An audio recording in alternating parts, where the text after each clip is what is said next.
Hello. Good What is evening, up, friends? everyone. Ah, Welcome to a slightly different night this evening. We are breaking away from our normal format and we're going to watch a movie tonight. And if you can't tell, I'm just like a little bit excited. yeah, you look fantastic. I'm a little sad that I didn't like. I looked. I don't have a black and white flannel shirt, so I can't Oh, damn couldn't it. do the thing. I don't have it. Erin doesn't have any sundresses that are appropriate for me to do Gina Davis's, and I do not have any of the makeup skills required for Beetlejuice. my son kept being like, put your glasses back on. What's on your face? What? He did not. He was not a fan. He's like, put your glasses on. Get that You don't look stuff like off your mom. You're face. not mom. Who are you? What's wrong with you? I was like, I'm sorry, babe. You haven't seen Beetlejuice yet. You don't understand. Yeah, you'll get it one day. This is very important. This is very It important. was the very first movie that I ever saw that like I wasn't supposed to see. So I was raised with my grandparents and they were a little bit more like strict on television I could watch, and I 100% watched this for the very first time at my friend's house, and I felt like I was such an adult. I was watching this movie, so it means a lot to So me. very adult. Oh yes. I wanted to be Lydia. Yeah, I loved Lydia. hmm This is when I fell in love with Winona Ryder. This movie for sure. Oh, thank you. I don't take compliments very well, but I appreciate you. So how's your week been after finishing up Avatar and all that? It was good. I actually started watching Legend of Korra again, even though we're not doing it because I flew through that one really fast. Like I binged that in like 3 days, so I'm back on season 1 of that. But it was a good week. Okay. I have been doing some construction. Well, not really construction. I've been doing a little light carpentry around the house. Do you have pictures? Yeah, I do have pictures. So Erin and I we're making a gaming room in our house, and we want to make it themed for like a tavern, like the common room of a tavern. So I made here we go. So these are currently posted in the Dragon Mount Discord, which if people are not in the Discord, you should join it's not Dagon Mount. That's not what it's called. It's called Dragon Mount. The Dragon Mount Discord. We have a fun little like creations tab where people post stuff that they're working on. There's some fantastic artists in there. Oh God, Norman Garden. It's just, sometimes, man. I love you, man, but that's painful. Where like there's some awesome artists in there that have been posting really cool stuff. They were apparently inspired by X-Men 97, and they've been doing a bunch of X-Men stuff. But I share my screen. This is our Discord. You can see the mess of my Discord on the side here. But this is the room where the benches are going. So like this is where the benches are going to go in this area. And then that's one stage of the bench being put together, and then that's the full bench. I still got to sand it and make it look pretty and stain it. And I'm going to put drawers in the front area, like in the front, like where your legs go, so that we could put all our D&D stuff and gaming stuff in there. That's gonna be awesome. I'm pretty excited. I was thinking like in a tavern, there's usually like a booth or a bench that people sit in. So like that was the idea. That's the idea with those. And also you can kind of see the gaming table in that picture. It's a pretty big table, and like having chairs all around the table takes up way too much room in that room. Dagon Mount. So that's exactly what I was when I saw you write that. That's what I thought. I didn't even finish the sentence, and I'm just glad we're on the same wavelength there. But speaking of being on the same wavelength, there's a person waiting to come in from backstage that's going to be watching Beetlejuice with us. I like his wavelength. I like it. Yeah. It's a fun wavelength to get to ride occasionally. Look, here comes an awesome guest. Oh, it's Joe from the podcast. I have an awesome wavelength? Yeah. It's very nice. Yeah, that's the vibe that you give off. It's fun. I surf nice occasionally, and it's very nice. That's wonderful. How are you doing? Yeah, I'm doing okay. We've had a couple weeks off from our show, so I know. I haven't seen any notifications come through. Last week we just took a week off, and then this week Tom was like, "Guess what? I was wrong on the week that I was going out of town, so now we can't do a show this week." And I was like, "All right, 2 weeks in a row." Oh no! Yeah. And you guys are still doing your what's the name of the campaign? Oh, Twat Quest? No, Yeah, we wrapped that up early July. Oh, okay. All right. It shows how active I am in paying attention to things. No, I mean, we haven't done it. We were on vacation. We've been on vacation off and on over the summer and stuff. We always slow way down over the summer. We have 3 shows sprinkled out there over June and July. Yeah, that's fair. That's fair.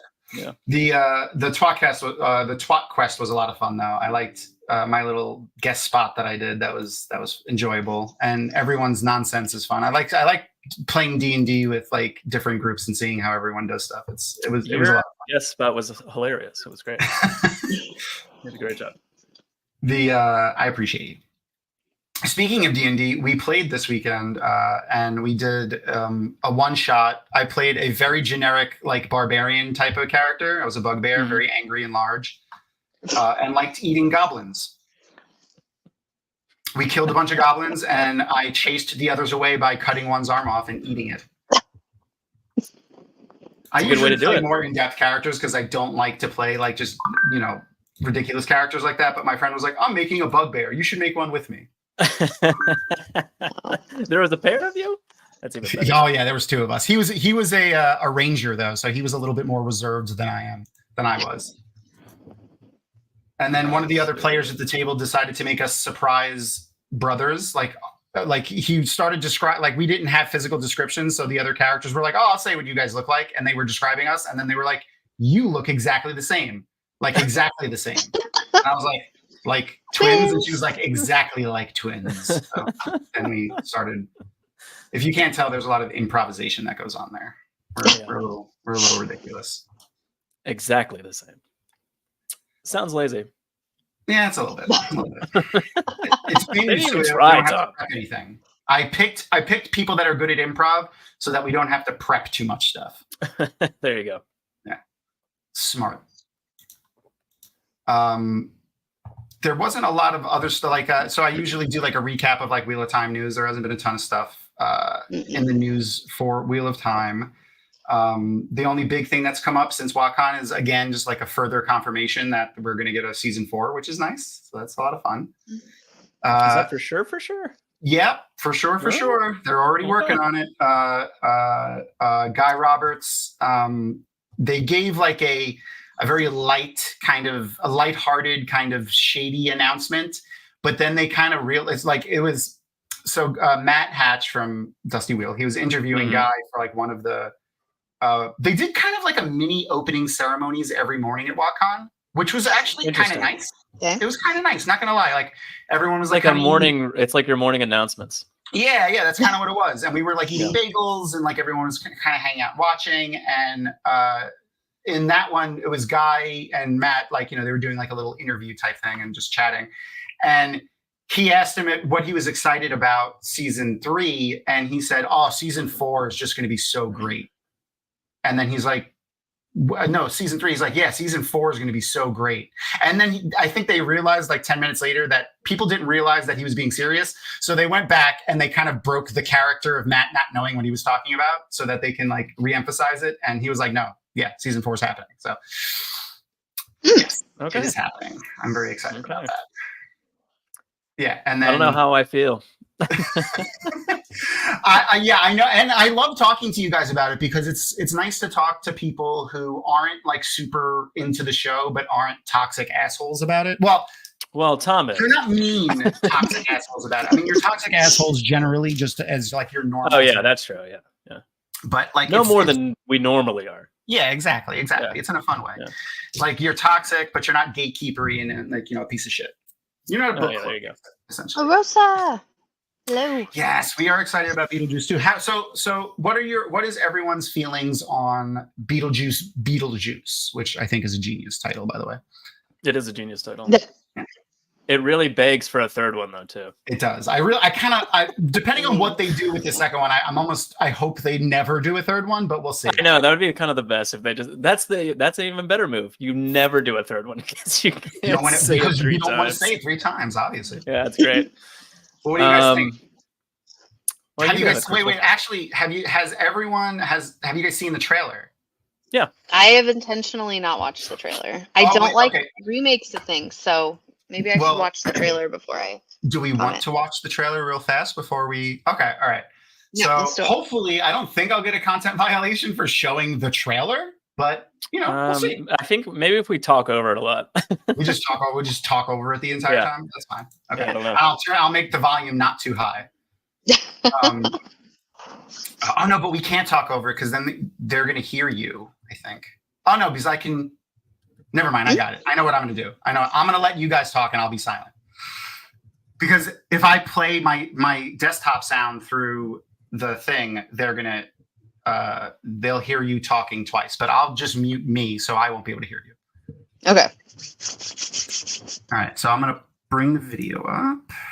Let's do that. Because I couldn't download the video. I usually have a couple of websites that I use to download like stuff from like YouTube and shit, and it wasn't working. Mm-hmm. All right, there we go. All right, so you guys should be able to hear it once I press play. If the sound gets fucked up or anything, just start flapping your hands around. I can do that. I'm on it.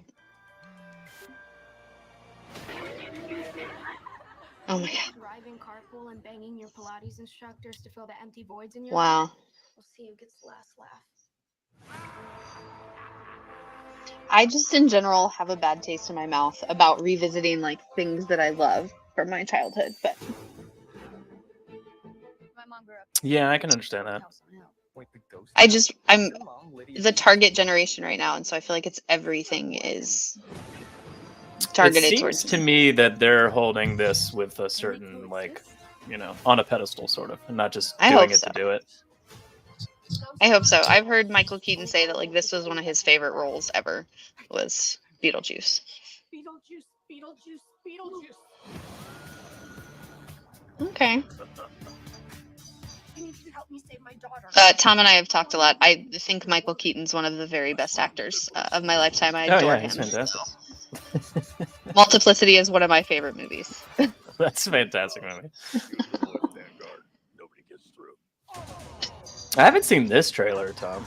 Is this like the last trailer or the first one, or I don't know? Ooh. Never seen that chick before in my life or afterlife. I like that the effects still seem somewhat cheesy, which is what was so beautiful about this. You need that. Mm-hmm. I'm needed upstairs. Bob, hold down the fort. Okay. Spill your guts. Who wants to go first? All right, I will. Oh my god. I wish I hadn't seen that until And see, that's why I sometimes don't watch trailers too.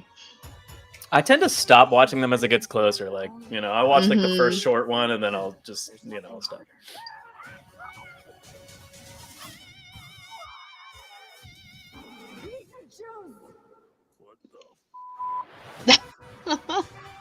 Okay. Coming for this special occasion, but right now with like a little privacy. Oh my god. I don't know if I'll see it in IMAX. Okay, that's pretty. Interested. Not gonna lie, it looked pretty good. It looks pretty good. Yeah. It immediately started playing the Deadpool trailer right after that. I in the other trailer that I had saw, the father is dead for obvious reasons. I think the actor is a piece of shit, so he's no longer acting anymore. But they're having a funeral. Like that's how the movie opens, or at least that's early in the movie in the other trailer that I saw. Yeah. All right. Before we go too far into the trailer, hold on one second. Look, here comes an awesome guest. Yay! Sorry.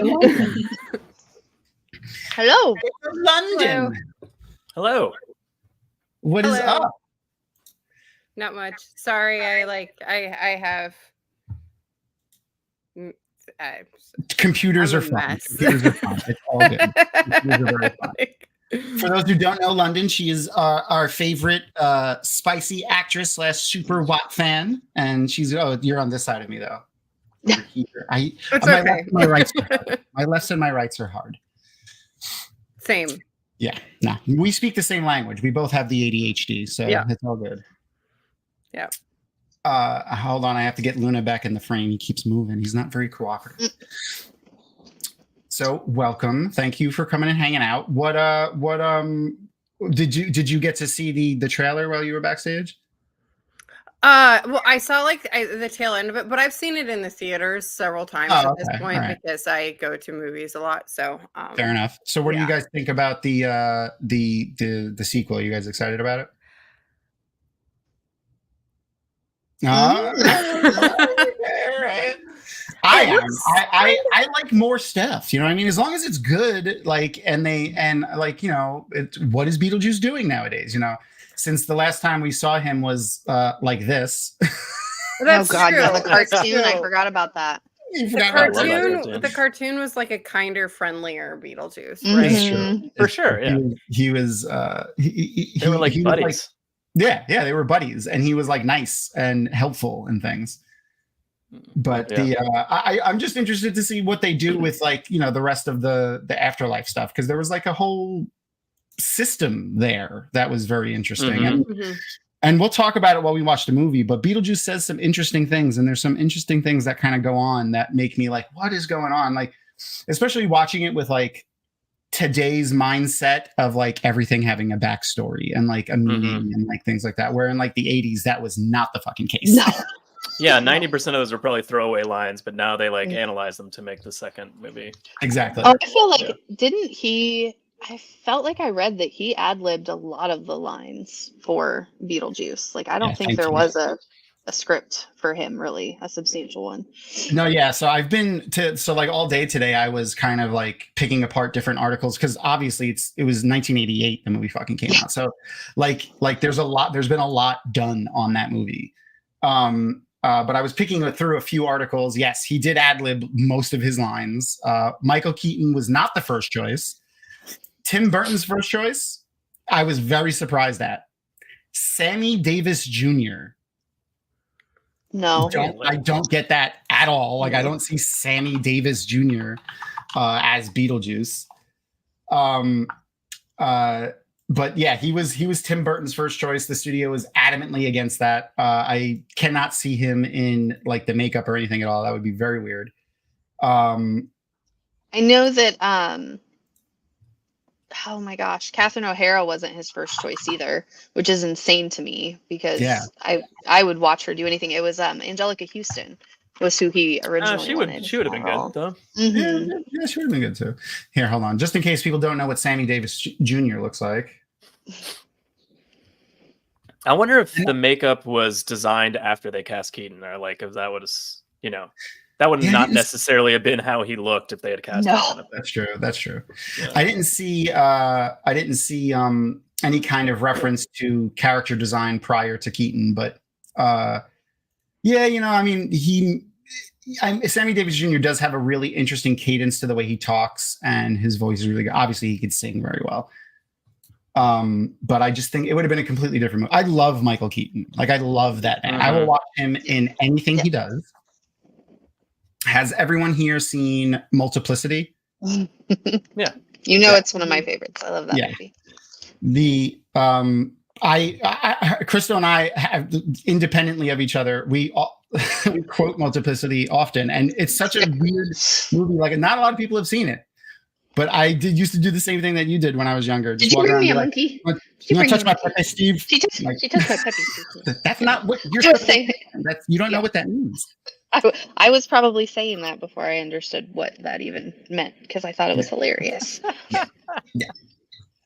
Just quoting lines you don't understand. Yep, exactly. And I feel like he's always a little unhinged, and I think that's where the real Michael Keaton comes into things. Like, he always has this weird aspect to the characters that he plays, especially even in like The Other Guys, when he would randomly randomly quote TLC. Yeah, or TLC. Yeah. It's hilarious. That's my favorite bit I think I've ever seen him do. Yeah, that was fantastic. Okay. I'm drinking as per usual Tito's and pomegranate juice tonight. What's everyone else got? It's boring old Tito's. Tito's with tea with ice. Nice. And I got water. It's just beer. Yeah, fair enough. I'm drinking Future Comforts. It's local Atlanta though, so I don't know how many people know it. Yingling isn't bad. I don't mind. Like, I can't drink a lot of carbonated stuff now. So like I get really full way before I get drunk. But that's why I stick with the Tito's and whiskey and things like that. It's a lot easier to fit more inside of my body. Got it. Yeah, that's important. I mean, you've seen me put away a lot of beer, so. Oh yeah. We went late at WACON for sure. Did you close down the dance floor too? Absolutely not. No, I went to bed. I was not up late at any night of WACON, and I thought I would be, because like last year I was, and then this year I was like, I was just like, I felt I was very old. Really old in a year. You're not old. If you're old, then I'm old, and I don't want to be old. I'm gonna say, what does that make me? You're not that much older than us. And you could party, son of a bitch. I don't want to even hear it. Like, I didn't say I would have gone to sleep. Yeah, no.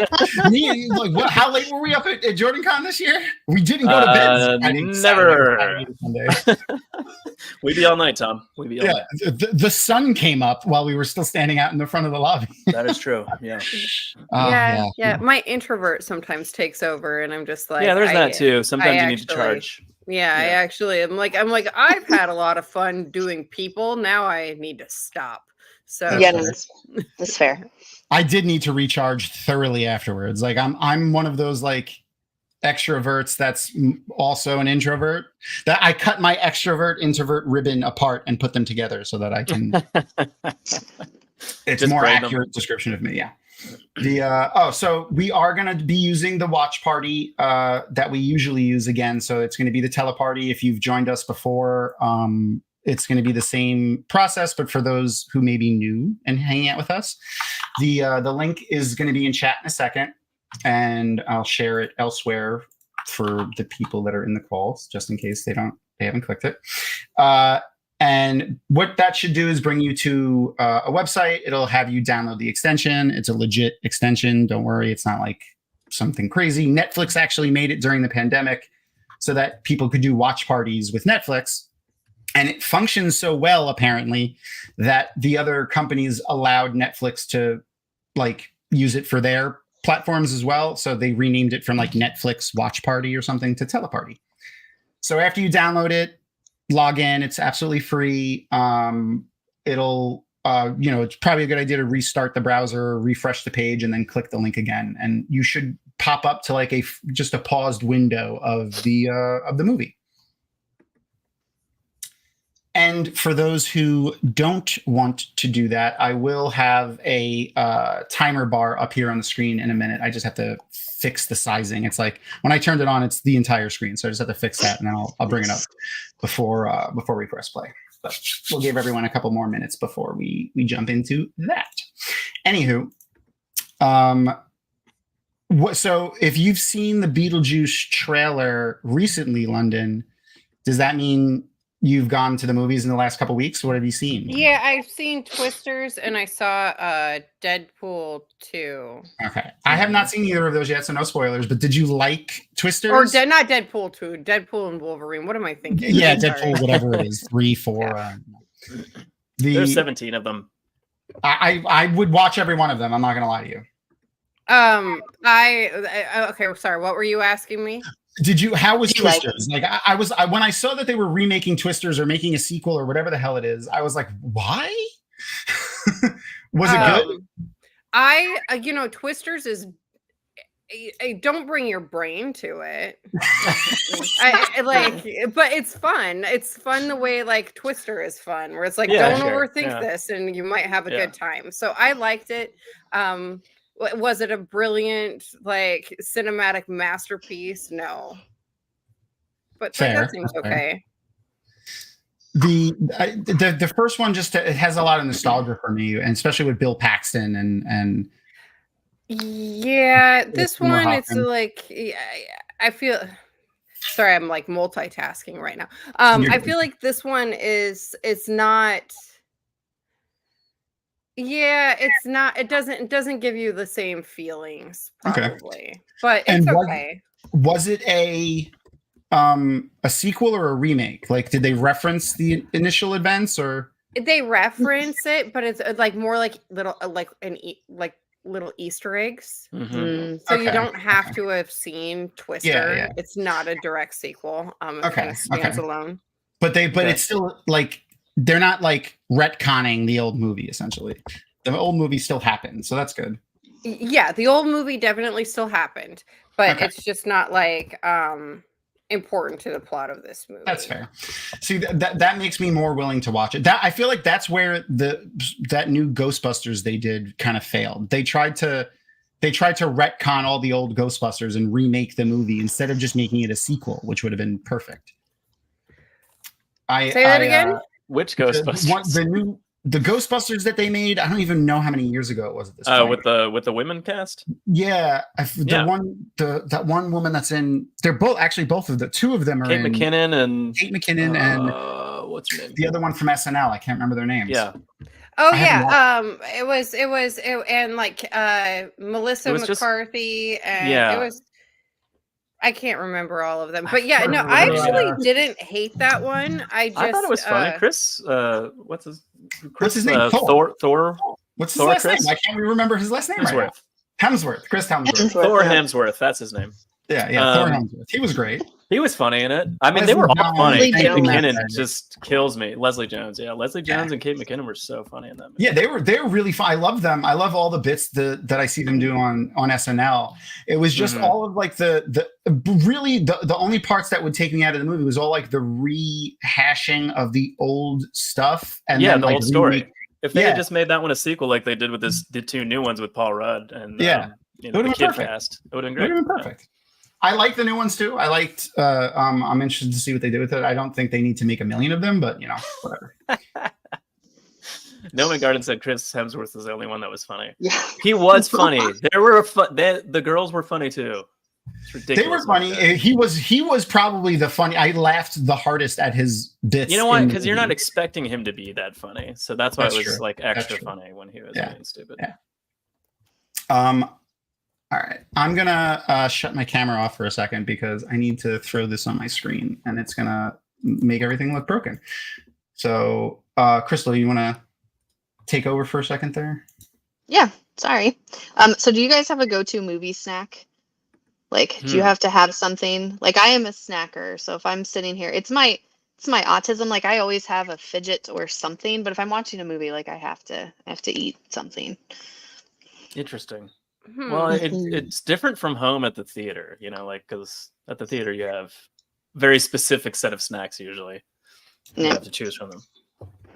So I don't know if I have a specific one at home because I can just eat whatever I want. But I guess when I'm at the theater, I tend to get, I don't know, nachos.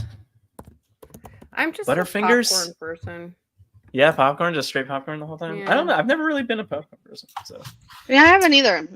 popcorn is one of the last things I get. Although everyone I know I'm with usually gets popcorn, and then I end up eating some. So maybe I do like popcorn.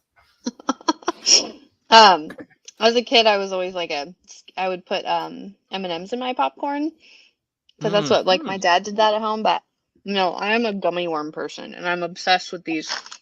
They're called Albanese. You guys haven't had these and you like gummy worms. I have to hide them from my children, so it's the only reason the bag can be out is because my children are in bed.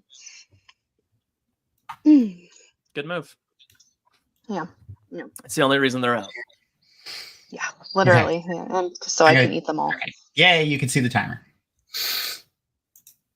All right, so I got the timer on my screen now. So if people are going to follow it without watching it through the watch party, you can play along with the timer. Oh, I should have took you guys were talking about snacks, and I was like, oh shit, I don't have my Twizzlers. Yes. My go-to snack for movies is Twizzlers and popcorn, but I don't have any popcorn right now. It's a shame. I did buy Twizzlers in preparation, but they are not here. I have my breakfast of champions, my cinnamon toast crunch, which I eat with chopsticks because I don't want What? I don't want to get cinnamon dust everywhere. That's how I eat snacks when I'm at the computer. That is What weird. happened to a And I'm a spoon? weird person, but you're really weird. Oh, That's weird. Noman Garden said when he Why went to the not a movies in the spoon? theater, we had once had there was a bar instead of a concession stand. Whiskey is my favorite movie snack. So now that they have bars in movies, I agree. That is my favorite. I agree with that too. The movie theater that's by my house, their bar, that's like you have to get past the ticketing area and then past like the main area where the snacks are, and then in the back there's a bar and it's called the MacGuffin something station or something like that. Oh and yeah, at an AMC. Yeah. That's an AMC. Yeah, we have that too. Is it AMC? Okay, all right. Yeah. Luna, hello. He's hanging out with me. There was a bad thunderstorm before. We see a face and not a butt today. That's good. I know. He usually shows us his butthole. Hey, Tom, repost the link to the watch party. Oh, sure. The link to the watch party. Yeah, I don't really. I guess I would just change a lot. I don't have a go-to snack. There's also a really good. I do like eating during a movie, though. What That's else just do in you general. eat with chop? Is this like cereal specific, or there are other snacks like No, that you well, eat like with chopsticks? if I'm gonna eat Snickers cereal in a bowl bars. with milk, I use a spoon. But when I'm eating snacks, I eat all my snacks with chopsticks. Potato chips. All of your potato Wow. chips. I feel like I know you so much better now. That's interesting. I sit there and I just Oh, I man. bust out my chopsticks. That's the equivalent of like the Snickers bar with the fork and knife from Seinfeld. I wouldn't do. And I don't eat my pizza with a fork and knife. I'm from New York, or I don't want to hear none of that shit. I don't want to get dust on my fingers, man. Like I'm on my computer. I just don't understand why. There's other ways. Like a spoon. How? I don't understand why a Yeah, spoon That would be doesn't weird, work. though. Like just sit here with a spoon, just like. But I also just want to eat them. If I eat them with a spoon, Is it portion don't- control? Is It's- that yeah, what it's you're portion doing? control. Yeah. Okay. I get to eat We one can at a get behind time. Okay. I know I'm weird. That's fine. I'll take it. See, It's not just weird, Tom. It's extremely weird. It's quirky. It's like real out there. Why is it so crazy? Hey, I even saw someone do it in a TV show. Oh. Yeah. Better. What's I that don't fucking believe show? That show with the kid from Heroes. Is it a cartoon? No. kid from Heroes. He was in Gilmore Girls and Heroes. I can't remember his name. The show You on Netflix. Oh. Yeah. There was a guy that he worked at a grocery store in that movie, and there's a guy that like runs the grocery store, and he's walking around with a bag of chips, eating with chopsticks. And He was in Heroes? When me and Aaron were watching that, I was like, look, it's not just me. It's not just me. It's you and that guy. That one Interesting. guy. Do you know? But I mean, in that, In a row, because I've though. seen that season, and they were specifically trying to point out how bizarre that man was by showing him do that. So what you're saying? It is wasn't I'm not meant to helping my normalize it. case. You're not. I'm not helping. It my was case. not permission. It was not But, permission. yeah, that's a bad example.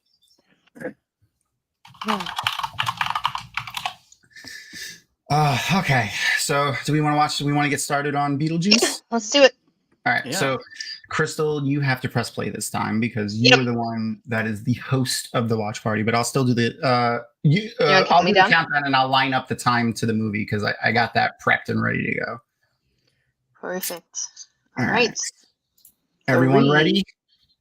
If you're watching through the teleparty watch party thingy, you don't need to do anything. Like you, Nope. you could just watch it. But if you're Doing it. trying to align, the thing like we said before, then that you have to,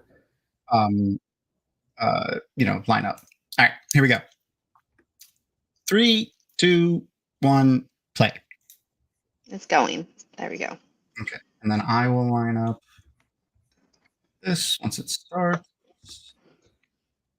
It should be good there. Yeah, I think it's going good. I was trying to think of the last time I saw this. I think it's been at least 5 years. Uh-oh.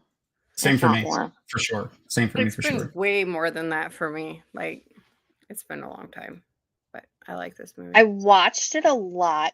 Like, I was telling Tom, like, I wasn't supposed to watch this movie, and so, of course, I watched it all the time when I could. And then it became, like, a Halloween tradition. But, yeah, no, I think it's been at least 5 years. So I intentionally didn't rewatch it this week because I wanted to be excited again. Yeah. If I had to put a number on it, it's probably 10, at least. We were torn between, like, we went through a bunch of movies that we were considering for this, and we came down to 2. This and Clue, like the original Clue. Yeah. But it wasn't. Those fantastic movies. I love Clue, but it wasn't available anywhere for free with streaming. Like, you'd have to like buy it or something. And I figure most of the people that are watching our show have Amazon Prime already because of Wheel of Time. So, yeah, probably. Yeah, I figured this was going to be the easiest one. That makes sense. This movie got me interested in models, which I've never been interested in before in my life. That's true. It is pretty cool what he's working on in the attic. Yeah. Has anyone here do models or anything like that? No, not really. No. I was never patient enough. It took too much time. I don't like the painting. Yeah, that would be the only really be small. the only part I would And I paint, so I mean that says something. that I'm unwilling to be like, it's a little small, guys. This is too much. That's why I like Legos. Oh no, yeah, they're already painted. You don't have to paint those. And I got a new one for my birthday. No, yeah, Christmas or I don't remember. I haven't put it together yet, but I got to put it together soon. Maybe I'll do it. All right, Rosa, I got you. I put it back in there. The link. Oh yeah, thank you.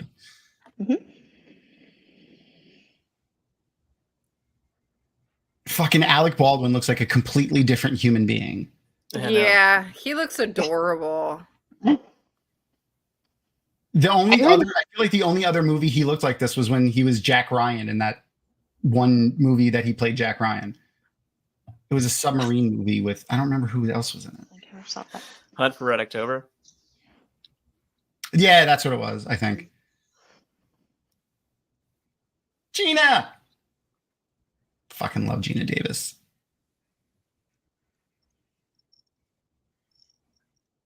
So I was telling people last week that Beetlejuice and Empire Records were my 2 movies that were my like sexual awakening. I was like, what is this connection there? Yeah. Oh, gotcha. Lydia Dietz and Liv Tyler, specifically Liv Tyler from Empire Records. Yeah, but all of the people in Empire Records are good looking. So apparently I have a type.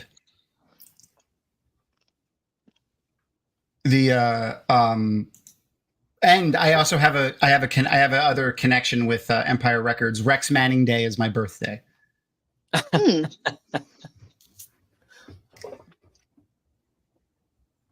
At tarvalon.net, all of the people that post like Rex Manning Day, they started also posting happy birthday things in conjunction with that to me, which was a lot of fun. Yeah, that's pretty nice. The fashion of this time was interesting. Very interesting. You don't like the apron? Like rural. I don't know. It's rural Connecticut, if I believe it. Like, right? Yeah. So is it rural Connecticut or New York? Is it New York? No, I think it's supposed to be Connecticut, but I know it was filmed in Vermont. It was filmed in a tiny town in Vermont. Yeah, I think I remember them like when the Dietz family is sitting around the table. I think I remember them talking like, "You moved me to Connecticut," when what's her face is like listing all of the problems with the house. I do have an apron like this. It was passed down to me from my grandmother-in-law, and it was that very much like full coverage. She had said like she used to wear it when she was making biscuits. I was like, I've never made biscuits. Why do you need it on your back though? Yeah, for real. It's messy. I don't know. It was her baking apron specifically. It was not a cooking apron. But she would wear it like anytime she was baking, I guess.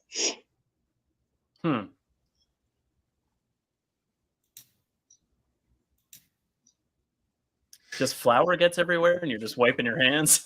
You're just a messy cook, a really messy cook. Maybe it's like Getting shit children everywhere. behind you. I don't know.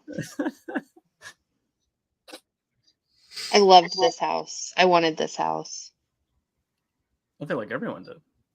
Mm-hmm. That fucking station wagon, that brings back memories too. Mm-hmm. One of my uncles had a station wagon, and I distinctly remember time like the brakes being slammed on and flying to the from the back of the car to the front of the car, because like there were no seats. He had the back was more open and it didn't have 3 rows of seats, so like there was like 12 kids, not really, there was like 6 kids, but seating us in the back, we would go flying all over the damn place, because that car, that was before seatbelts were required. Mm-hmm. I remember saying that to somebody. I remember we were talking about that at a convention. Look at the fire truck. Oh my god. I know. And like there was a younger person there that didn't believe us that there was a time that they made cards when seatbelts weren't required. There we go. Yeah, fictional town of Winter River. Okay.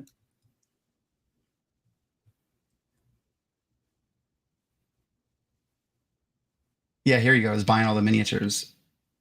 Fun. Oh, also, one of my uncles was a big. Actually, he technically my great uncle, my grandmother's brother. Great uncle. I don't know. He was. He did model trains, so he had a big model train thing in his house. I just don't know where you have room for all of that stuff. It was in his attic. Wow. Interesting. We don't have a lot of attics here. We have more basements in the middle of the country than we do attics. Yeah. Those would get blown away, I guess. Yeah. The town I grew up in was a beach town, so no one had basements. Makes sense.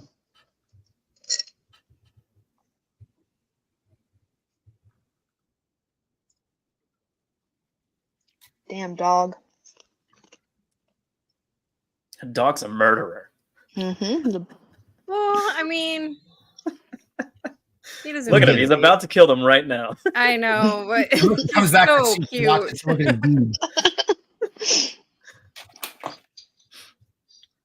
I mean, how much did that little dog weigh, really? It's all the leverage. The plank. It's the lever and the fulcrum. Yeah.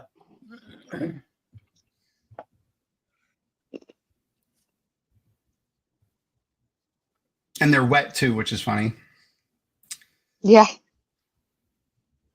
Does that? Oh man! I mean, obviously it's not, but like they're, you know, like this is them first coming back to the house after being dead, obviously. Mm-hmm.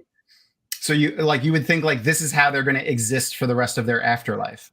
Would that that's like a good point? They should stay wet forever. That's what I was thinking. I was like, that's horrible. That would be horrible.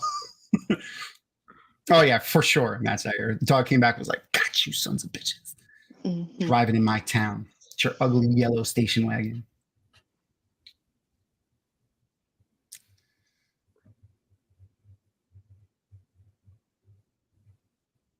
One of the things I was reading this week said that Alec Baldwin did not like this movie, like did not like his acting in particular in this movie. He wasn't happy with it when he saw it later.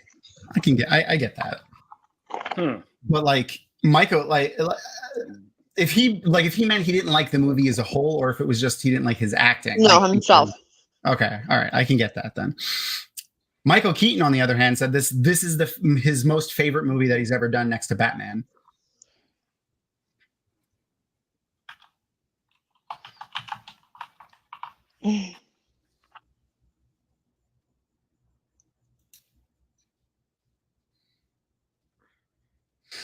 And they were working on both of them at the same time. Oh. I wonder if Tim Burton and the original writer, I wonder if they were big Dune fans, and that's why we got that.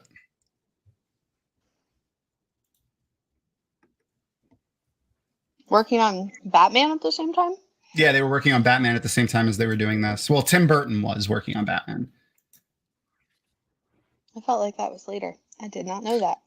Yeah, no, Batman This is came like out 87 This or was 88. 88. This Yeah, was 88. Batman was 89. So it wasn't that much later. Yeah, a couple months later. No.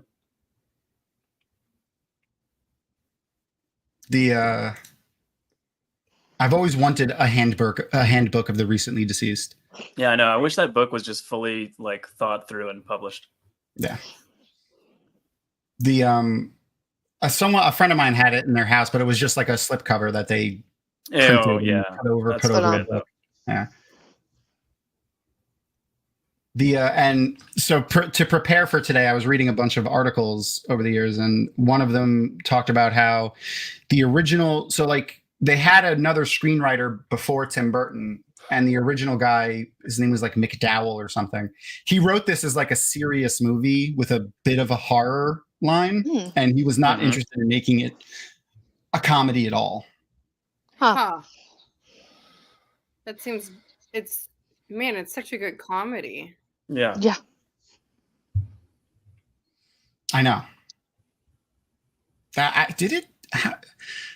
distinctly remember, was it nominated for anything?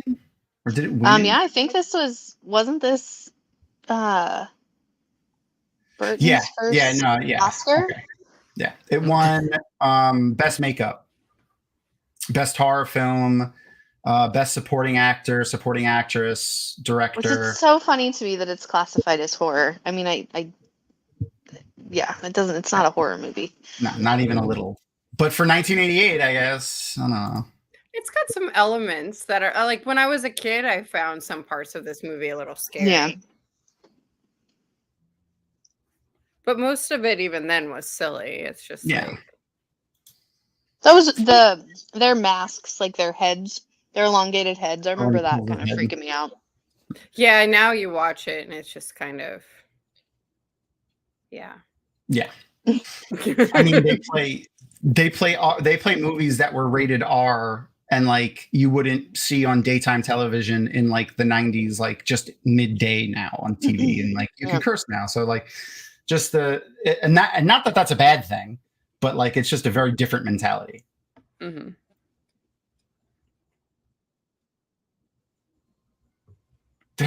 There's so much nostalgia here. My grandfather had a car just like that.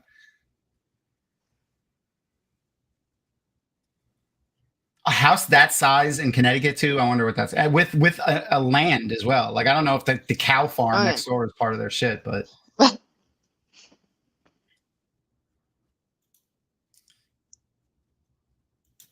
I love that part of the country. My husband's uncle lives in Craftsbury Common, Vermont, which I think is like under 200 people.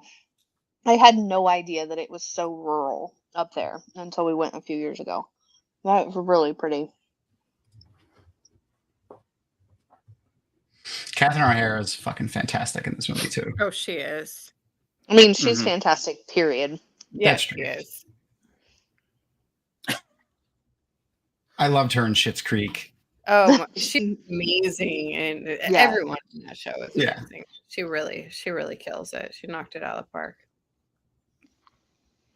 She plays like a perfect kind of like tongue-in-cheek comedic satire version of like almost herself, but like, or just like every kind of Hollywood type. Mm-hmm.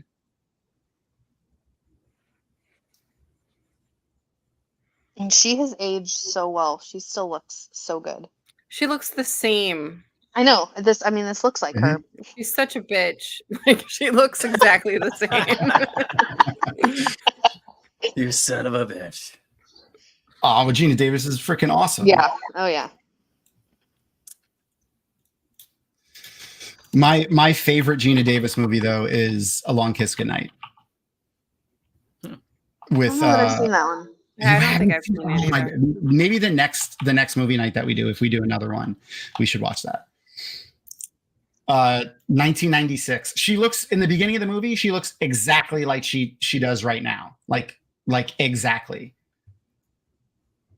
And then by the end of the movie, hold on, I'm getting a picture.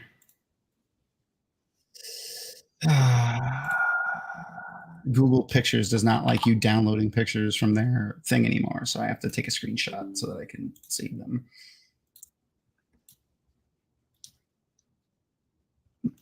So in the beginning of the movie, she looks exactly like she looks throughout this entire movie. And she has the same kind of mannerisms, and she's almost the same character. By the end of the movie, this is her. Oh my God. Yeah. It's such a good movie. And Samuel L. Jackson is in it. So it's fantastic. I haven't watched it in a long time. I need to watch it. Oh, I fucking love that. It's one of my favorite movies.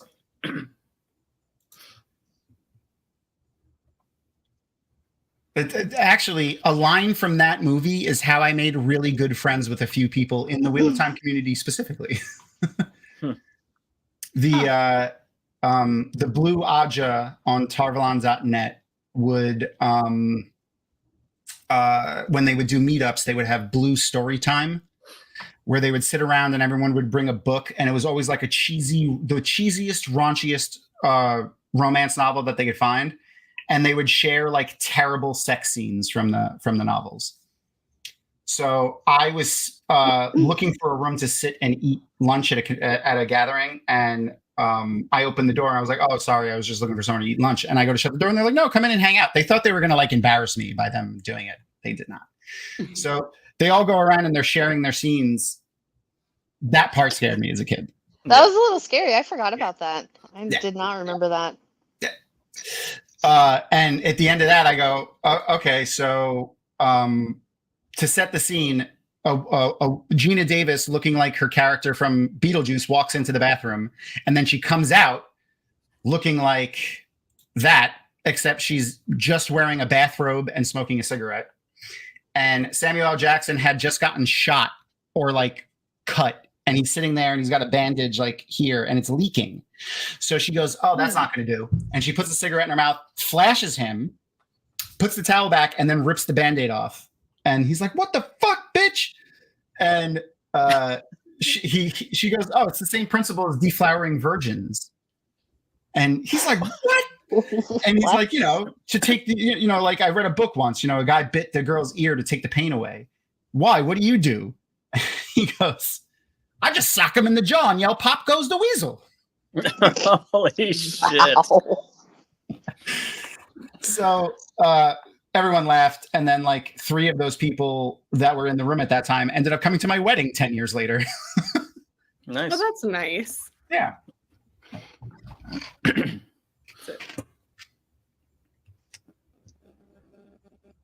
I feel like Otho also played the exact same character that he's playing right now in Demolition Man. I don't remember that movie at all. I mean, that's not true. Not at all. But I don't even remember he was in it. Yeah, hold on. Let me see if I can get a picture of him. He was also in Heathers, too. He was like the preacher. Yeah, I love that movie. Yeah, okay.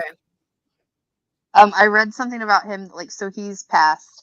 At his funeral, they played Deo, was the very last song. That's cute. Funeral. I was like, that's awesome. Yeah, I was sad when he died. Mm-hmm. I was like, if they ever remake Beetlejuice, he won't be able to be Otho. That's sad. So he was the leader, like the guy that was in charge of LA and Demolition Man. He was like his helper, kind of like almost the same character. He like did all the stuff for him. And that was what he looked like. Oh, wow. Interesting.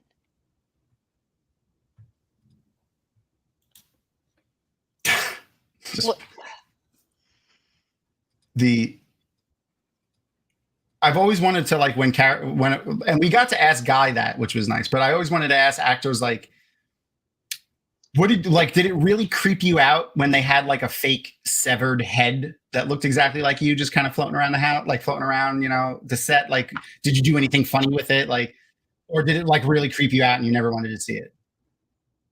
Guy said that he thought it was funny. I don't know how I'd feel about that. I guess I'd think it was funny. I guess, yeah, I don't think it would bother me.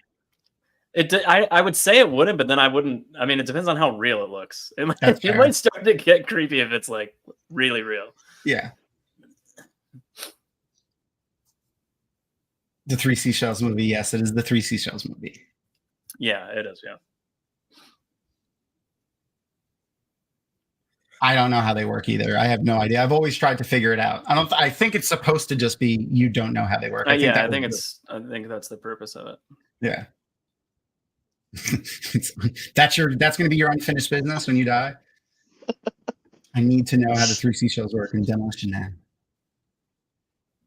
Just going to go haunt Wesley Snipes.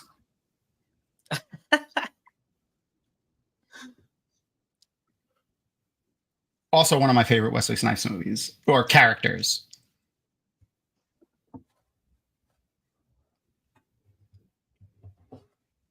What's the actor who plays the dad? What's his name? Oh man. Oh, Jeffrey something or other.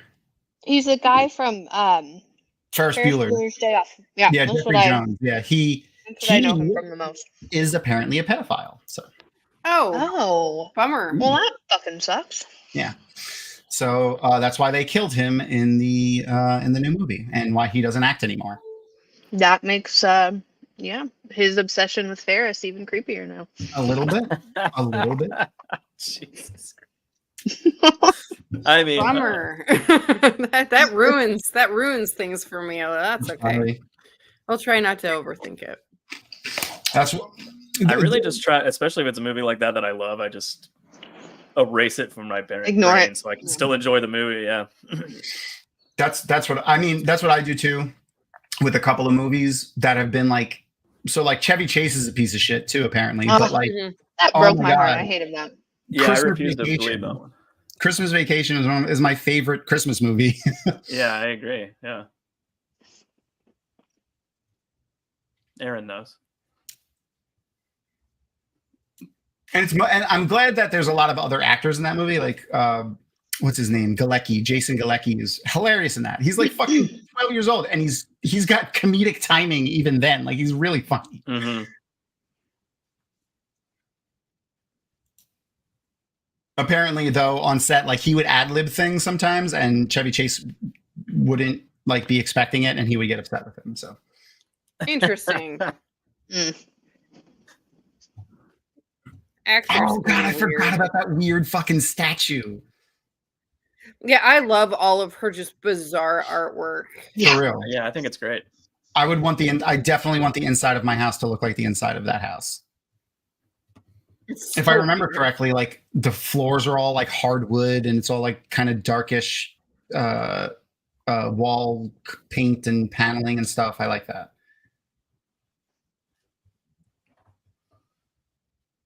That looks like some IKEA furniture way before IKEA.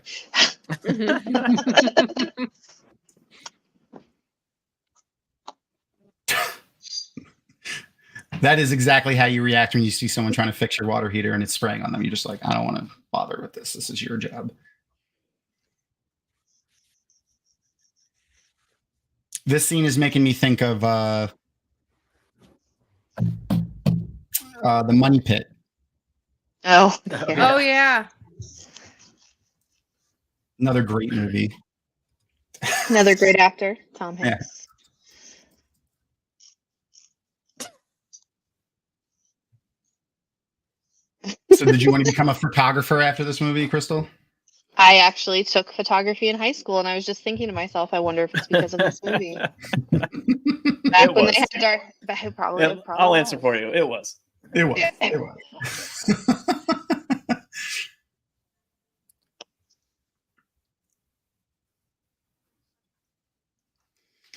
The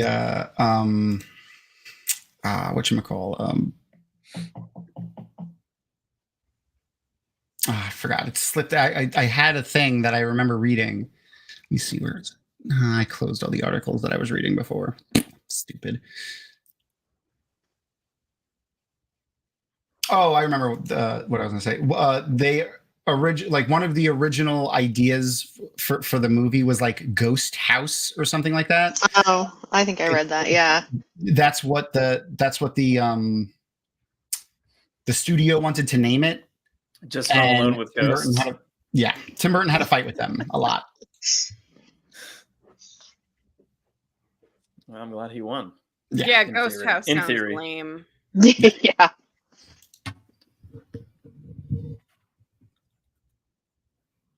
A ton of people auditioned for Lydia, obviously, but like a lot of like notable actresses now: Juliette Lewis, Diane Lane, a really young Sarah Jessica Parker, Alyssa Milano. Mm-hmm. I was trying to see if I could find any like old audition reels from them, but I couldn't.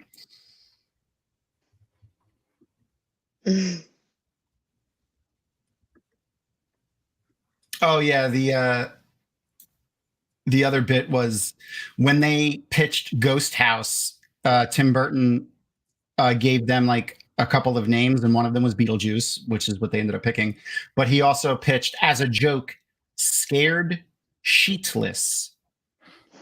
And apparently it went up for consideration. It's kind of funny, but yeah.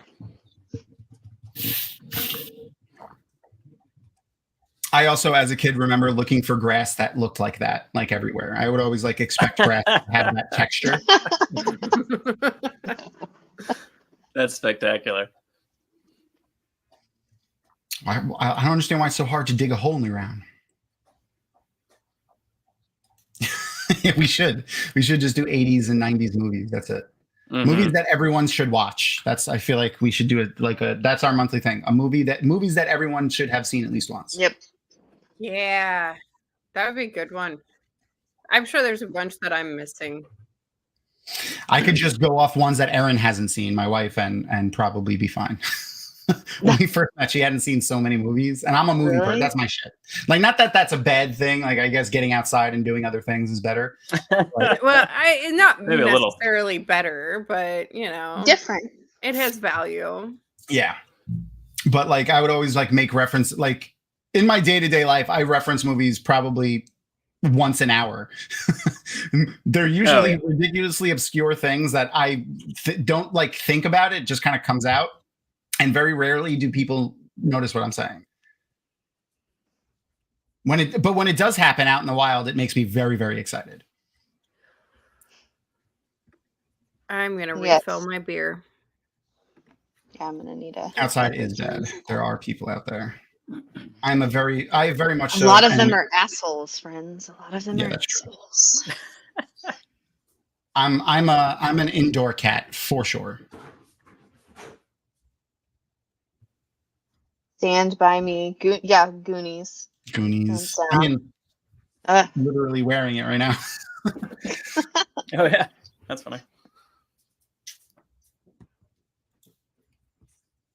That fucking sweater is everything.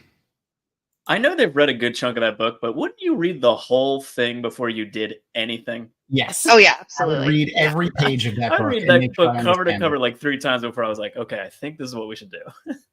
Yeah. So I guess there's urgency because these people are tearing up at their house or whatever, but like still, like, come on. And they haven't gone directly to the underworld yet, so we still got a lot of like information, like dumps. It's actually coming up soon, I think.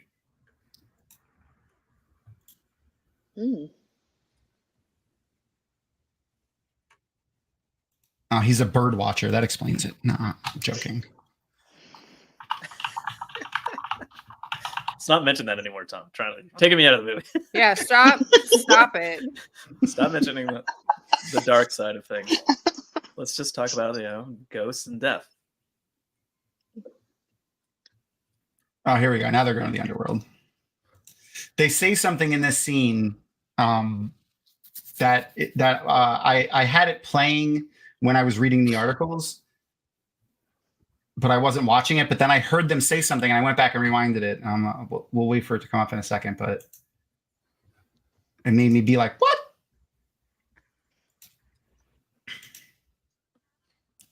Okay, so how do you think that guy got that tool like sideways in his throat like that? Yeah, that's tough. That's tough.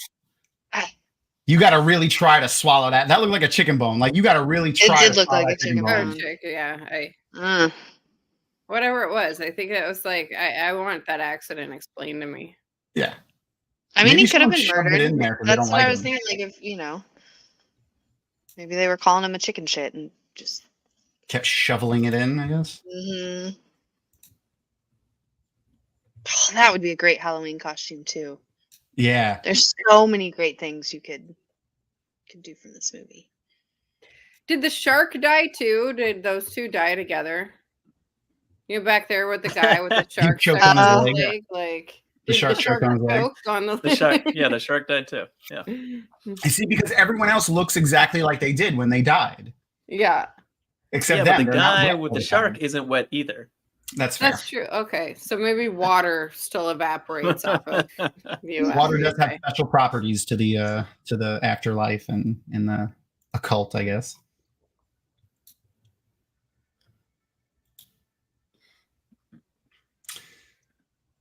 I think of this movie every time I ride the Peter Pan ride at Disney World, because there's a miniature town that you fly around and it has those lights hanging just exactly like that, hanging from the ceiling.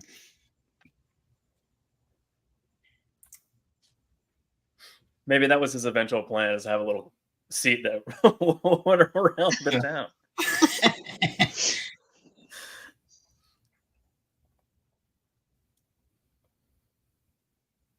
This guy is fucking funny too.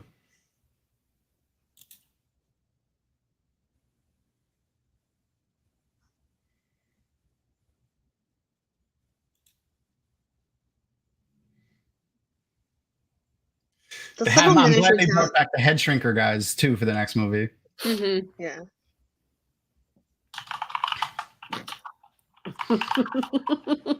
That's fantastic.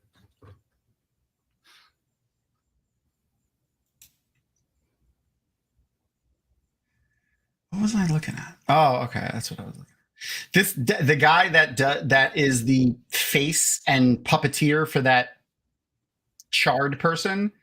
Yeah, is a puppeteer for movies. That's like all he does. But he just did the face with the smoking for this movie. I mean, but that makes sense. He's been a puppeteer in a bunch of things. Interesting.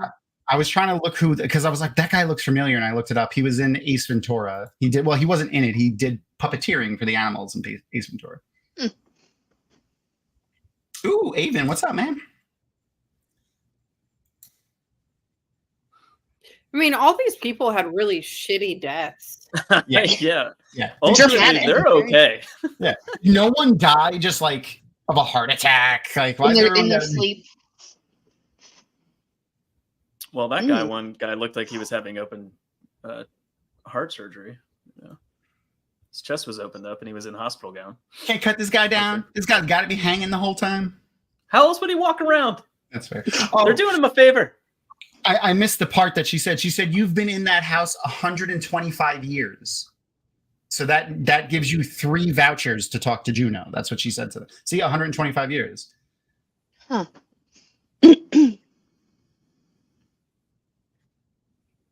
I thought that was weird.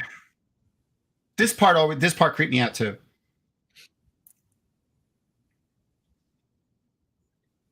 There was a local haunted house here down in like what they call the West Bottoms part of town, which is creepy in and of itself, but it did a bunch of different horror movies.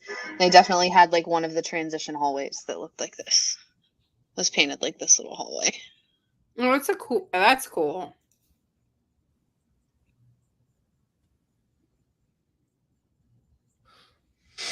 We're almost there. We almost, like, for a movie that's called Beetlejuice, we don't get a lot of Beetlejuice to be. Okay, so yeah, no, I read that too. He was only in it for 14 minutes of the whole film, and it's all about him. I'm hoping we see more of him in the new one. And it looked like we did. Yeah, it looks like we're gonna see a lot of them. Yeah. When does it come out? It's soon, right? Isn't it? September, I think it said. Okay. Yeah, I think it's like mid-September. I thought it was September 16th. Yeah. So they want to get that like early Halloween crowd in there. Oh yeah. And ride it through. It really would make a really good Halloween movie. I guess. September 6th it comes out. Oh, so, okay. Wow. Okay. So not that far.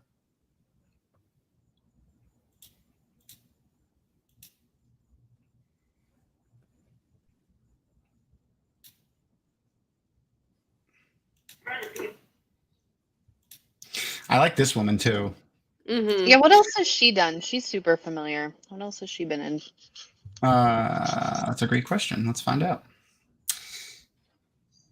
She reminds me of one of my aunts.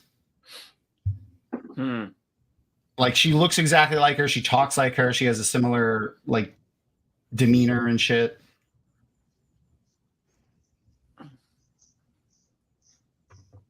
You would think she would be close to the top because she looks like she might be a famous actress, but she's not. So I'm gonna have to go deep into the cat. Juno, Sylvia Sidney. Oh wow, she was really good looking when she was younger. Not that she's an old lady there, but.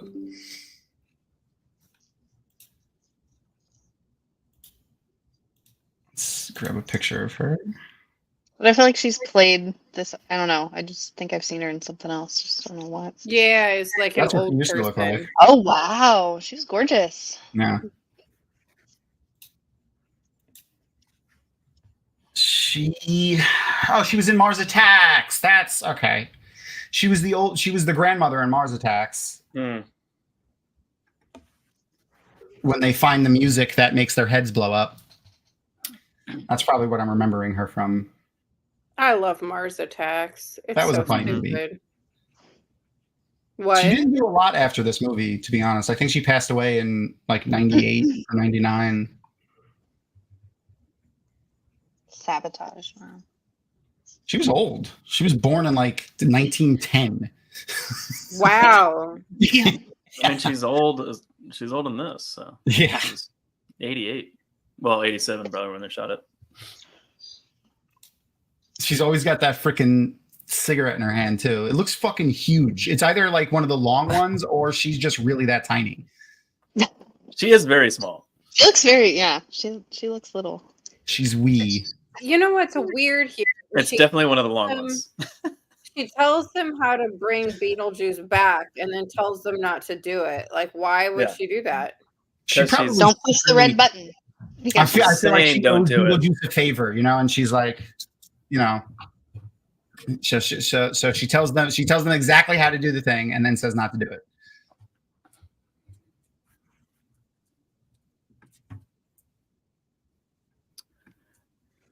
Maybe she's hoping they'll do it so she doesn't have to deal with them as their caseworker. That's fair.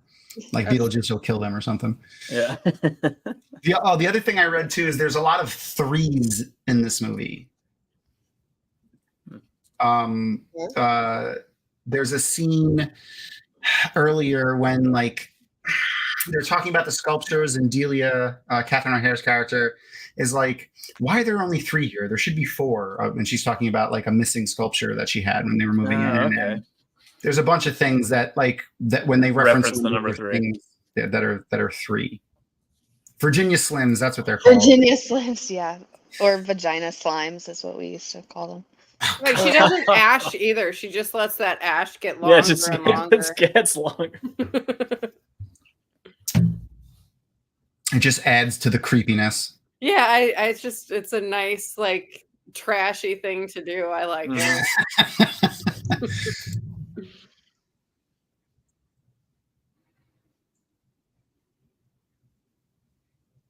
Maybe she didn't want to ash in their attic.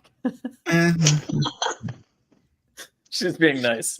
Would it stay? Like, how does that work? She's a ghost. There's so many questions for a while. I have so many questions. Yeah, where do you buy cigarettes if you're a ghost? Exactly. It's just the same cigarette she's been smoking for eternity. When she was smoking it when she died. It's the exact same one. Yeah.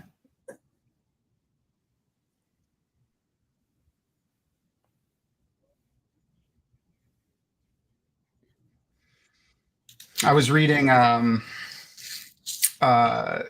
casting thing for this, and apparently it was hard to get actors to sign up for this movie because they all thought the movie was just too weird when they explained it to them. I mean, it is weird. It is weird. It is bizarre. It's a weird movie. Gina Davis apparently was the only one early on who signed on to the project, and it's because she like saw that it was going to be really funny. Though she is in Mensa, so that's not surprising.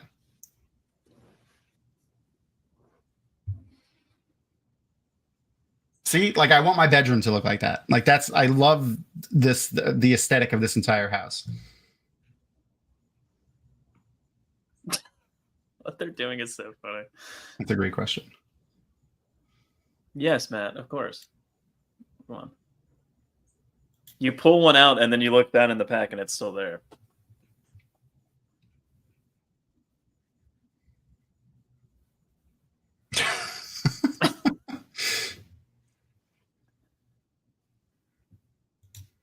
What is she? Is that wrestling in the background? She's watching wrestling, but also she thinks her parents are having sex, which I think is really funny. Yeah.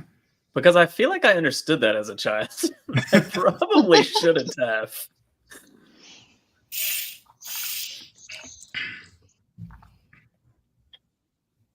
Oh, Polaroids.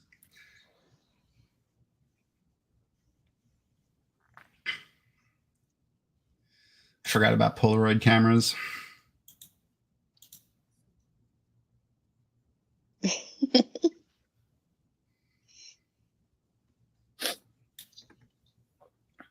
Oh shit, that probably was Rocky Maivia on there. Wow. I did see all that hair, and he does have like the big, he always had like the big poofy hair. When he was younger, at least, he did. I'm not scared of sheets. There it is. That was the homage to the original name of the movie. That's it.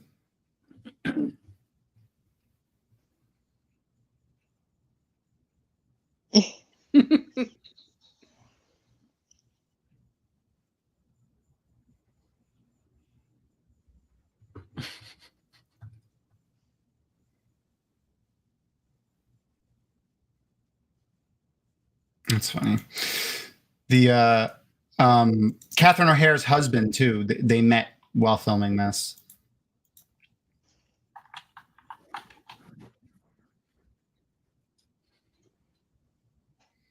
What did he what did he do on the movie? He's the production designer, so he's the set designer.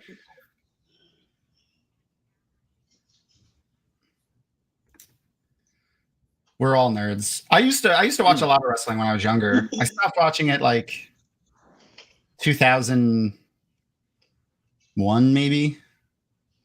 I watched it when I was really young, and then I watched it around like Stone Cold and The Rock time. Yeah. And then that was it.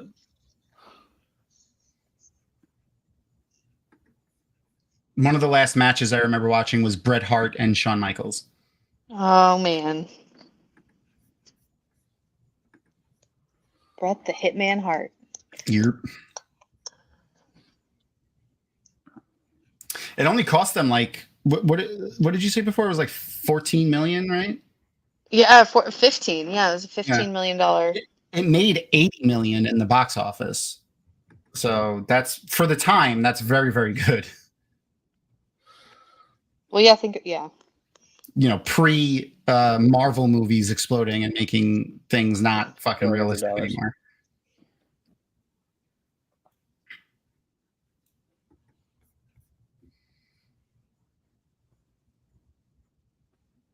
Did anyone ever go to the Broadway musical for this? No, I didn't. No, I never did either. I kind of wish I did, but I didn't. I want to say, is it you? I don't know. I forgot who owns this. Is this a Universal property, like a WB property, or a Disney property? I don't know. Beetlejuice comes out. I think there's like a deeper, darker backstory as to why she can see them. There should be. People, it'll be like that other movie where, you know, if you've seen death once, then you can see death. Well, I like her backstory where she's just like, Just I being am strange? strange and unusual. Like, I think that's. I like her. Yeah, I like it too. Well, she's going to be in the new one with her daughter. So, and for real, like, what's her face really does look like her daughter. Like, not even a little joking. What's that about girl's that. name? Fuck, Wednesday. Jenny? Jenna Ortega. Jenna Ortega. Yeah.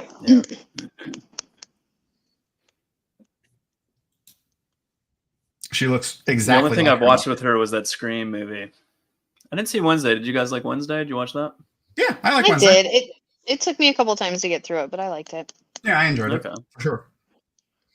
Like, I would start it and stop it, but no, I ended up enjoying it. Yeah, it was funny. It had a lot of fun characters in it, and it was a lot more like so like people were complaining because it wasn't like the the movies from the 90s, but it's more like the original comic book or comic strip that they Well, and made. like the show too, like the old black and white show. Yeah. Although the 90s movies need to be added to our list too, because I love both 1 and 2. Me too. Raul Julia was freaking awesome. Yeah. Oh, what's her name in the second one?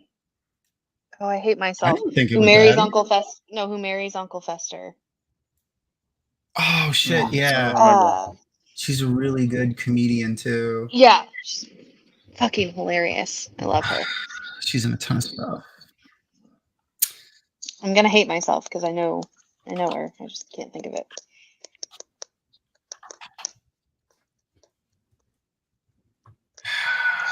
Oh, she's a Cusack. Mm-hmm. Oh, Joan? Joan Cusack, yeah. Yeah. She's so good.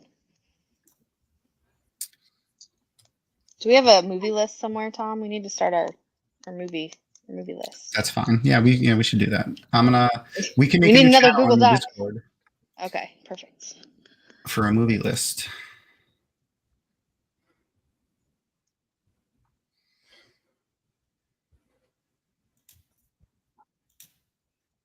I love the Honey, I Shrunk the Kids kind of foam and cardboard they're digging through kind of thing. Yeah.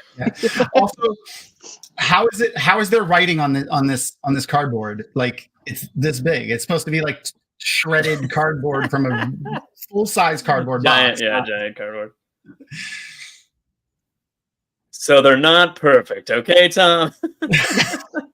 This is the thing. It's just a different fucking audience. Like, we're different audiences than they were in the 80s. Like, people care about that shit now. They didn't care about that shit then. Thank you, Debbie.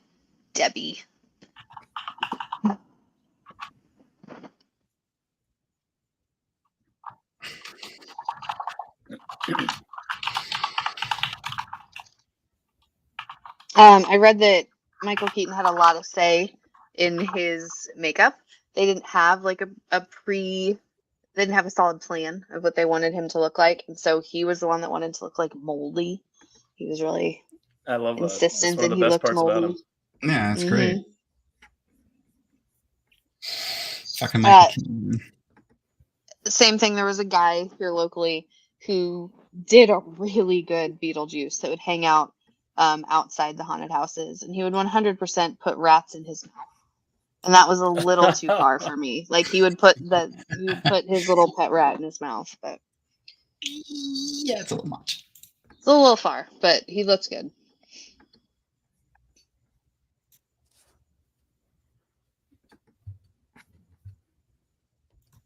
He's also wearing that guide outfit. Like it's like the hat said guide on it. Yeah.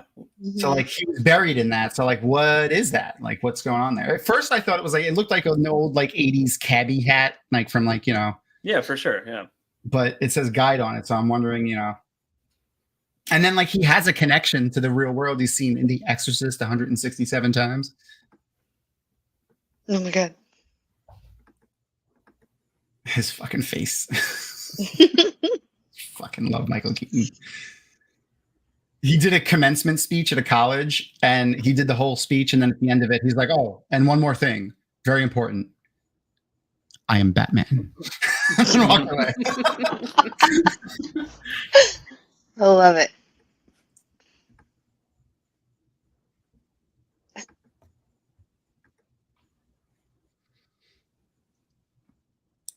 God. Look at him. His energy is just like off the charts. That's so great.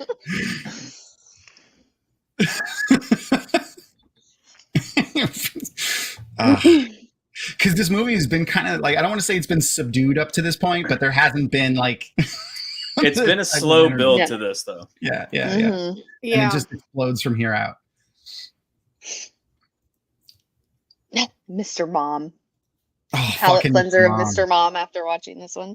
It's good. Like a little bit of a palette cleanser. Yep. In a way, I kind of relate to this character because he's just sort of everywhere, like all the time. And I'm like, I feel like that's my brain every once in a while. Just all over the place. Yeah, in a less creepy way, but well, I don't know if it's less creepy or if I just keep it to myself more, but yeah, it's kind of.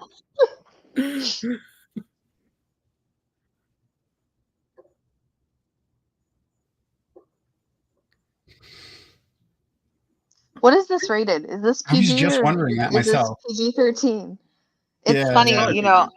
Well, they didn't have PG-13, and yeah, it was have the that in 88 by 80s. then. So no, not yet. It's PG. It's PG. It was PG. Yeah, I would think it would have to be because it doesn't have like a lot of Wow. swearing in it. They're allowed one fuck, and they use their one. In a fuck. PG-13, they're allowed fuck.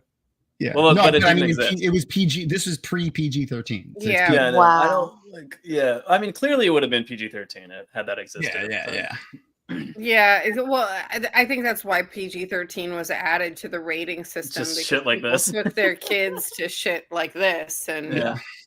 Well, that's what I was gonna say. So, like, I'm a teacher, and we can show movies, but they can't be above PG. You have to watch it with these old movies because there will be in these PG movies a shit or a fuck or I mean, some that other skin ripping off with the eyeballs hanging out, that was pretty gruesome. That's a no, little that was intense, fine. yeah. That was fine. But they two F words, and they would get canceled. Mm-hmm.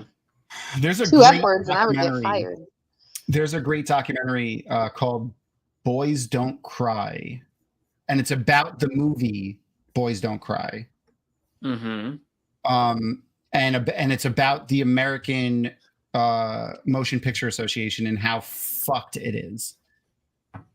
Like this one director made a bunch of movies and tried to put them through like in the same time, and they had varying differences in them. And like one was just full of like violence and stuff like that, and it was fine, got a PG-13. Like one had very little violence, almost no cursing, but it had a sex scene in it that showed no nudity or anything, but it showed the woman really enjoying the sex scene.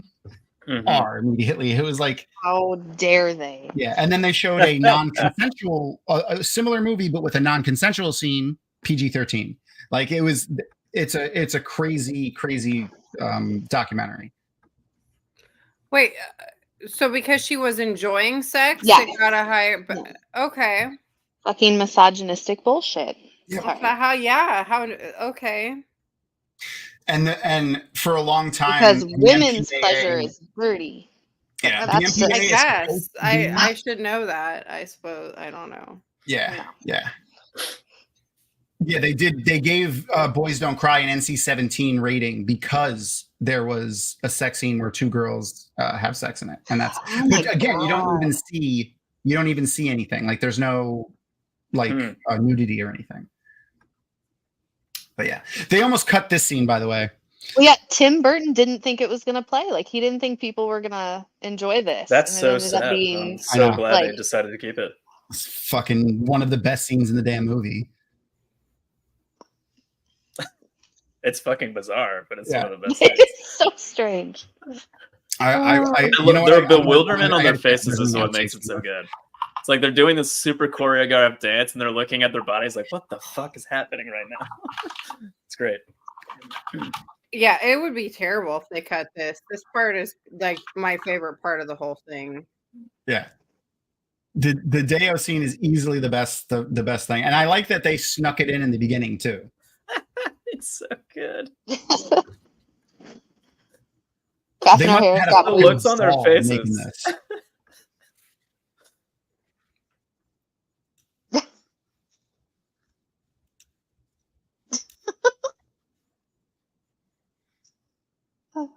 Look at her looking at her own ass like, what am I doing? What is happening? Oh, that was the other thing. Catherine O'Hara was the one that insisted on it being the song. She gave them a bunch of differences. Apparently, the other song she couldn't. The interview that I saw with her, she couldn't remember what the original song was supposed to be. She just said it was supposed to be something by the Ink Stains. I think she said. Okay.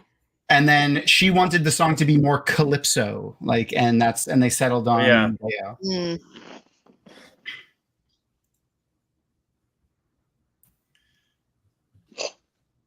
Oh, so great.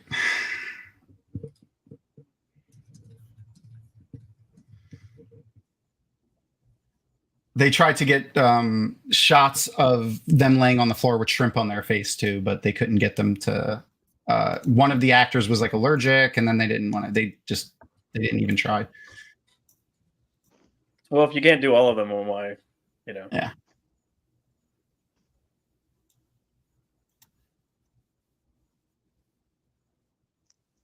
I really enjoyed Otho. I'm not sure why. And how is the book physical? So many questions.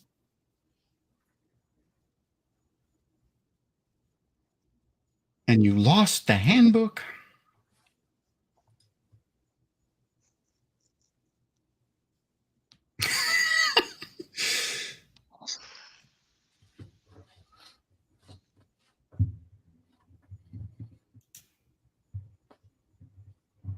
What did you say? They did make me question shrimp after this. Oh, yeah, that's fair. Oh, I don't know why I didn't mention this before, but I didn't realize Willem Dafoe is in the next movie. This guy kind of looks like I saw him in Dafoe, the trailer. I hadn't seen him in any of the other trailers I had seen. Yeah. So we just saw that one tonight. Yeah, I saw the first. I actually hadn't watched that trailer yet. That's the second trailer. And he's spectacular. So Yeah. I love these walls. I want the inside of my house to look like this. I don't like that everything looks like that. Like, I wish there was like wood accents, like the around. Because it looks a little like a basement. Yeah, like I wouldn't do the crown molding. Like, that would be a dark wood, and like all the other things that are wood would be dark wood. But I like that coloring on the walls. It looks like that spray paint you spray that has little flecks. The texture. Yeah. I feel like the house is creepy. Yeah. It's like they wanted their house to kind of look like a haunted house anyway. That's my dream. Okay. Well, then it makes sense that you would want this house. I mean, from the guy who eats his snacks with chopsticks. Why you got hate? I'm gonna have clean fingers, and your fingers gonna put Cheeto dust. You're right. I do. When I eat my Cheetos, I commit. I get orange fingers and all. Yeah, and then you just lick them off like a normal person. Like a normal person. I'm gonna start asking people that. He can't type on his keyboard with Cheetos fingers. What's wrong with you guys? Just use that spray, clean off the keyboard. It'll be fine. Men put worse things on their keyboards. That's all that matters. Oh man. Oh, Luna's moving around over there. Oh no, he went back down. What are you doing? What are you doing, buddy? Give him some ear scritches. Right. Just gotta back off a little bit like they're cats. Or are we talking about the same thing? I don't know. Yes. Okay.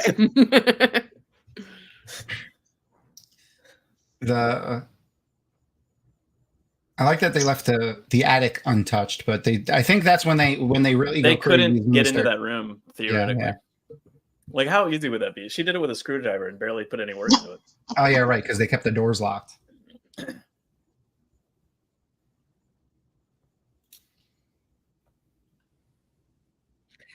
Now, I'm wondering why you would put why are the instructions for,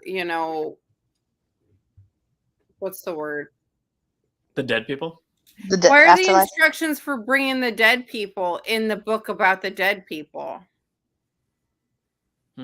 Like, why are there like exorcism type instructions in this book for the dead people? I mean, on the other side of the exorcism, maybe you'd want to know about those processes. That's all I'd say.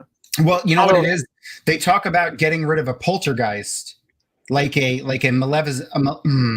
malevolent ghost, which is what Beetlejuice is. They are not malevolent ghosts. So, like, maybe even ghosts might want to get rid of bad ghosts. I don't know. Oh yeah, this freaked me out. Or maybe just because it was in the script. Could be. That's probably it. Oh, this is their first interaction really with the physical form of Beetlejuice.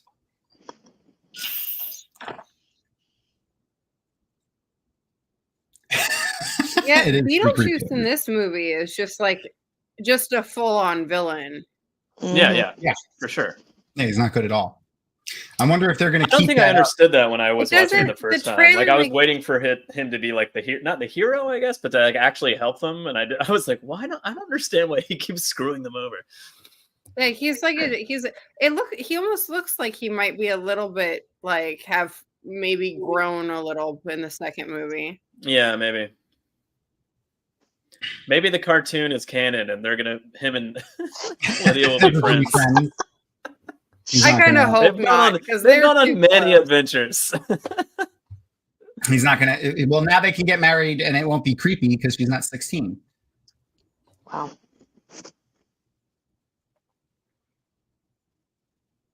How old was Winona Ryder when they made this? Late 80s? I don't know. She's young for sure. I think she's like 10 years old. No, hang on. What is she, like 52? She's 52. She's Wow. born in 1971, so she would have been Math. Yeah, like 16, right? 16, 17. Yeah, 16, 17. 17. Gosh, I didn't know she was that much older than me. Yeah, that's true. He's chaotic and bored. Like he's been there since the plague. Like he's been a ghost since the plague. He said so. Makes sense. I wonder how many languages he knows. What do you think he was a guide for, Tom? Oh God! Or was that a bit that he did that he was doing? If he would have been a guide, I feel like he would have he would have made a really interesting like cave guide. Like you know what I mean? Like you go to like a cave and they walk you through it. Yeah, that would have been scary. Out in the wilderness with Beetlejuice.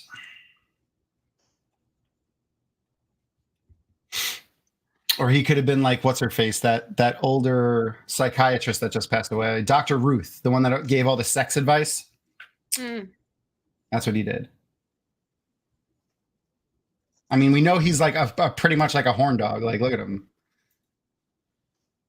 I can't believe you built that. I like how they're not dead either. Like those aren't undead or dead people. Those were demons that are there. They have horns and everything and tails.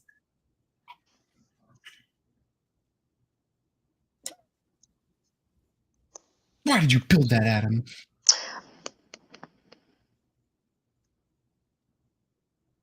Oh, the football team. This is funny too. Do you know that referenced like an actual event that happened? There was like a Southwest plane that went down.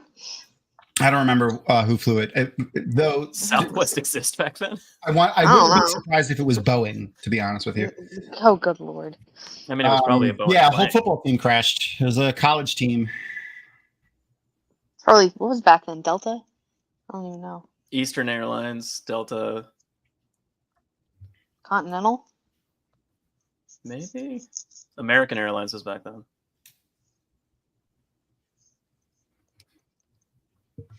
Flight 409. He survived. United Airlines Flight 409. United. There you go. Of course it was United. Yeah. It's one of the worst plane crashes in history. Oh, that's not the football team though. That's just when they're calling on the thing. So that was supposed to be a separate football team. Yeah. That's in the PA. That's what you hear in the PA in the beginning of the scene. I'm gonna build this exact deck off of my house. Yeah, it is really nice.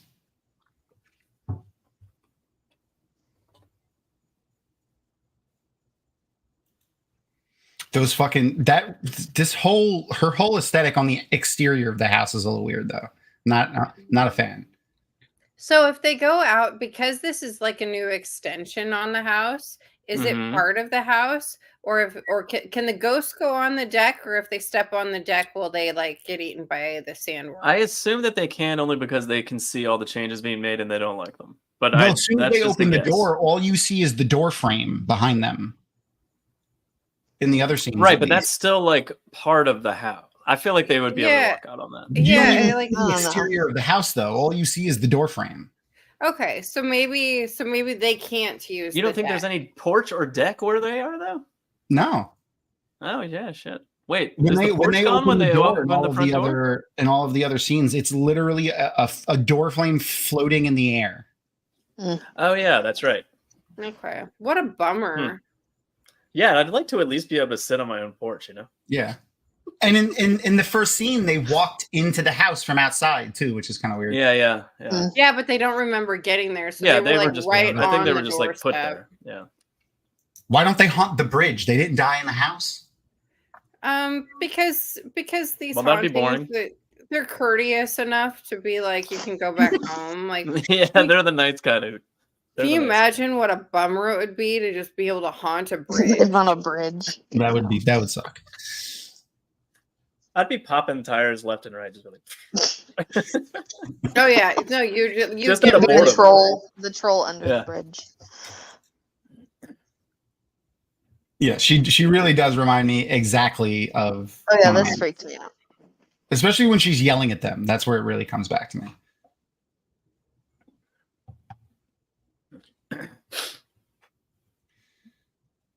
It's cool that he can make his eyes multiply. Yeah. Yeah. Well, you know, afterlife. That's how that works. I don't know. This part was a little freaky for me. I feel like when the eyes popped out of the mouth, it looked more funny than scary, though. So like, Yeah, that's fine. That's not that bad. It's I because had it's so the animated toy. and silly looking. Yeah. I like remember that his having the eyes are toy. still trash, so he still has to like put his Yeah. fingers He up. just has to hold up his glasses. Yeah. Oh, let me see what you're doing. Oh, that's beautiful, honey. So polite. Just even in death, he still has shitty eyes. Death It's is 100% unfair. not. It's 100% not.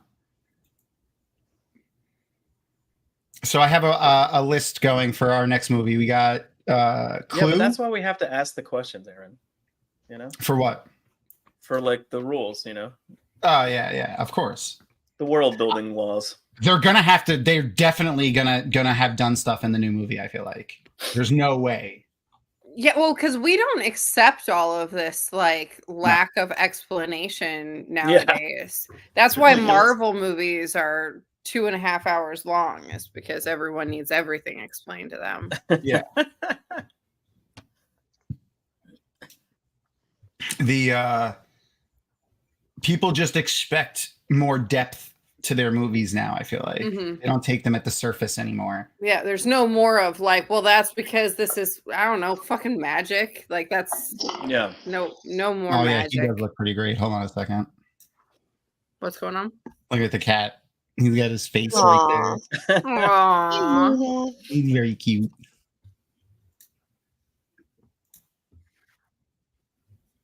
Let's get rid of the Lunacam thing for a second so we can see his beautiful little face. Yeah, I love when he sleeps like this. Try not to wake him up. Back the camera up a little bit so you can see his face. There you go. He sleeps like this all the time, and he's right there. So, like, that's what I have in front of me most of the day. I'm sure the storm stressed him out too. He doesn't give a shit about thunder and lightning. Really? The other two, yeah, Oh, my he cat gives no hated it. fucks about anything. This cat, That's the he's perk an of being old old. man. Yeah, you stop giving a fuck. Yeah, he Yeah. does not give a single fuck. Honestly, neither of my dogs give a fat turd about Really? thunder or lightning either. Well, I live really close to one of the theme parks, so we get Oh yeah. fireworks every single Fireworks like a lot. Yeah. Yeah, and so it's just kind of Just a regular thing. yeah. They're like, I don't know, things blow up here. It's probably fine. It's fine. Fireworks don't really bother my dog, but the thunderstorms, she does get scared. But I think that's like a lower rumbling. Like she can feel it coming way before I realize there's a storm coming, kind of thing. Got it. Yeah, the only time mine got nervous was like we had a tornado that was near my house last January, and they got like the wind, I think, made them a little bit concerned. I Interesting. can see Okay. that because it actually shakes Yeah, the house. Like there's a My physical. dog will Oh, it rattles act as like an early warning system. It'll just like I'll be like, "What's wrong with you?" And I'll be like, "Oh, is it about to storm?" And I'll like kind of poke my head outside. Oh, is it storm coming? She's like mentally preparing for it. Yeah, she's like hiding in a closet. And I'm like, what are you doing? What's happening? Did anyone another throwback to Chevy Chase again? But did anyone here watch Community? Yeah, I love that show. Are you kidding? Yeah, fucking love that show. So there's a joke that runs through multiple seasons. I want to say it's like 4 seasons of the show. They say Beetlejuice 3 times. Yeah. Over the course of 4 seasons, and then the third time someone says he walks by in the background. Yeah. He's in the background. It's fucking great. It's so good. I think that's a Halloween episode too. So they did it specifically. So like if anyone noticed it, it's just be like a guy in a costume. Yeah. That was in one of the articles too, like references in other movies to Beetlejuice and stuff like that. And that's what that was in there. Because that's like some deep cut shit. Like you have to. Yeah. That's the type of shit that I love when filmmakers and stuff do in movies and TV shows, just like the little drips and drabs here and there. You never watched Community? That's surprising. Oh yeah, I guess I only watched never saw the Beetlejuice reference. I think she's never seen Community. That's sad, Aaron. Get on it, Aaron. We need to put Office Space on the list too. Oh, I love that movie too. Office Space is so dated now, though. It really is. I haven't watched it in a long time. Does it not hold up? Because there's some of them that don't really hold up well. Like, yeah, life has just changed so much since that movie. Yeah. But it's still funny as hell, but it's a bit dated. I mean, it was like they're in Office Space. They're preparing for Y2K. Yeah, that's so funny. Remember when that was a thing? Yep. Yeah, I remember. I was at my friend's. A friend of mine's father used to tell this story all the time because he thought it was the most hilarious thing ever. But we were sitting. I was at my friend's house for the New Year that year, and when the ball dropped and it was 2000 or whatever, I was just like, "That's it." Nothing, and he thought that was hilarious because I was like, however old I was, and it was. Well, we all thought the world was gonna end, and it didn't. Yeah. Yep. Nothing happened. I want to say, anyway, you guys too, if you guys have suggestions, but anyone in chat, if anyone has suggestions on what movies we should watch next, pitch them, and I'm going to add them to the list, and we'll do like another vote like we usually do for the TV shows, but we'll do them for the movies. So if anyone wants to pitch some ideas for what movies we should watch next, go ahead. So you're going for things from like the 90s? Yeah. I'd like to stick to a theme of like, or at least, you know what? Not 90s. Goonies you should have seen once. Movies you should have seen at least once. Goonies. Oh, Goonies, yeah, for sure. I mean, count me in for Clue, 100%. Yes. Yeah. I'll figure out a way we could do Clue that's not cheaty. There has been just wait till it's on Amazon randomly. Yeah, it will be eventually. That's fair. A few times it works with flames. The side of my face. It's one of my favorites. Yeah.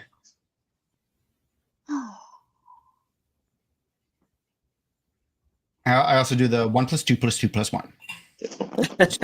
Anytime someone says like anytime someone ever says like 1 + 2 + like is doing any addition out loud, I always just shout that out. We should put Rocky Horror on there too. Rocky Horror is a great one. Yeah. I will dress up for that one too. There's just Tim Curry movies. We'll just put Tim Curry movies on here. Legend. How are you dressed up? I don't normally. This is not me. Oh, I don't know. I like your aesthetic. Ooh, Never Ending Story. That's a good one, Matt Stagger. Not normally. If we want to break everyone's heart.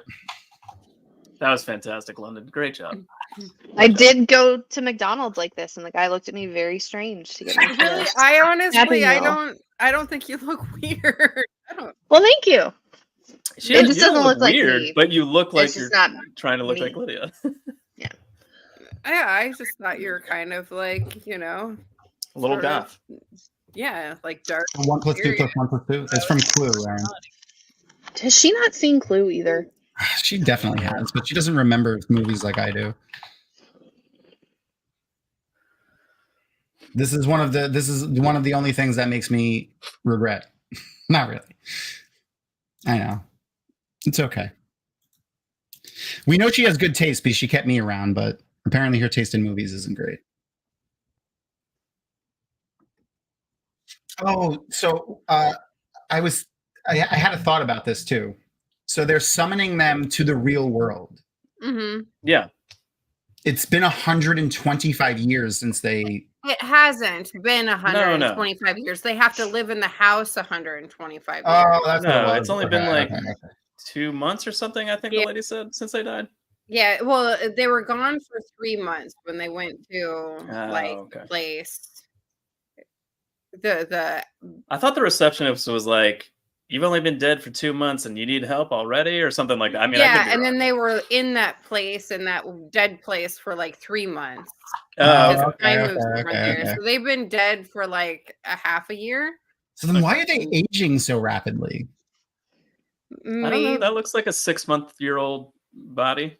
Oh, I guess yeah, their corpse, like You know, familiar with they're that? decaying. That makes sense. I mean, I dig up a lot of graveyards in my spare time. Well, I don't know. How else are you going to get the body? How else are you gonna get the organs? Do you think they smell then if they start to like decay of everyone?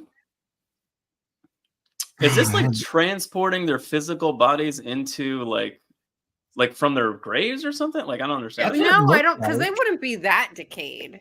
Oh yeah, No, that's not- right.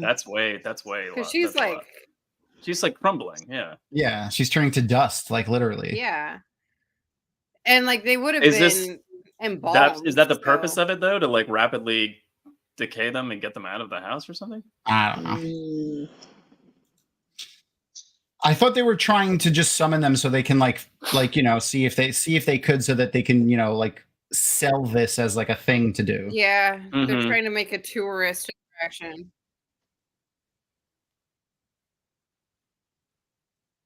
I like how defensive she gets. Hmm. Well, yeah, Wow. what they're doing is kind of unethical. Aaron Oh, has well, yeah. Labyrinth or Dark Crystal. Both of those are important. Mhm. Gremlins. Love Gremlins. We put True Romance on there. I love that movie. Which one was that? That is the one with I'm gonna forget all the names right now. Oh yeah. Shit, he was in Broken Arrow. Christian Slater. Thank Mm. you. Yep. Yeah. And Patricia Arquette, who I absolutely love and adore. That was a good one. It was You know what I earlier love? Tarantino. You're not wrong.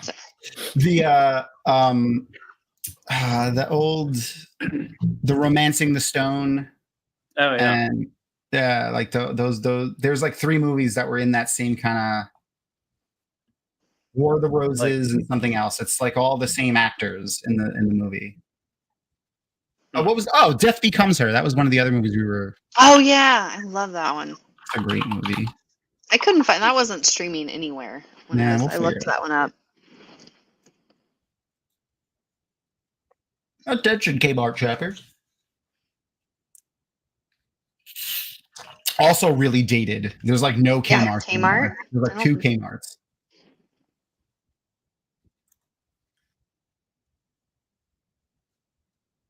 I think isn't there still a Blockbuster somewhere in like Alaska? One in A Alaska. physical, Yeah, a there's one. physical Yeah. Blockbuster. They used it in that Marvel movie, Captain Marvel. Mm-hmm. I love that these people look happy. Yeah. Yeah, they have no idea. They're excited. They think it's like a game. So they're dead, right? They died, right? Oh yeah, they're definitely dead for sure. They go flying. Are they? Mm. Because their ghosts don't show up anywhere. That's true. Maybe they're haunting their own house somewhere else. That's what I was gonna say. They went to Oh. their own home. They went to their own house. You'd think houses would get crowded if everyone For was real. like. Well, I guess if you Yeah. only are there for 125 years, that solves that. I was thinking about ghost overpopulation. Just really crowded everywhere. Afterlife is just really loud. Yeah. So maybe was that's super why they're in introvert. they're in the book, so they can perform exorcisms. So they're controlling the population of ghosts. Well, So you don't they have to share. only stay ghosts for 125 years according to the rules, and then they never say where they go after that. Yeah. But except Beetlejuice, who's been a ghost since forever, apparently. Maybe it's different if you're like a demon. Yeah, I think because he also is like he can break the ghost rules. Yeah, he's like cursed.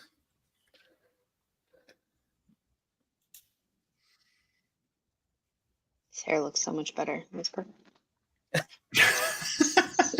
Fixed it. Yeah, he looks dashing now. I'd marry him. Michael Keaton? Fucking yeah, man. And no, Beetlejuice. Just yes, now, Michael just right Keaton, now. but Beetlejuice. Oh, just Michael Beetlejuice. Keaton is very rich, so yes, married. Marriage would be fine.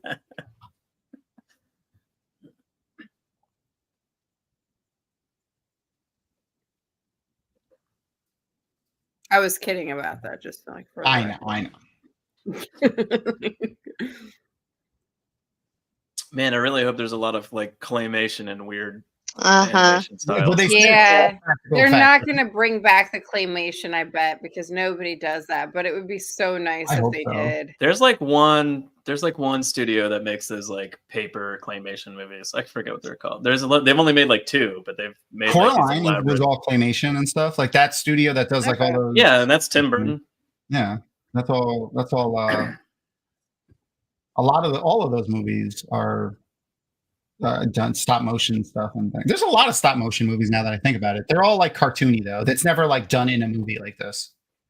Where did this priest come from? Did he die with a giant head, or It's an is alien, he? obviously. It's a dead alien who took a liking to the world's marital laws. It's a dead alien Catholic.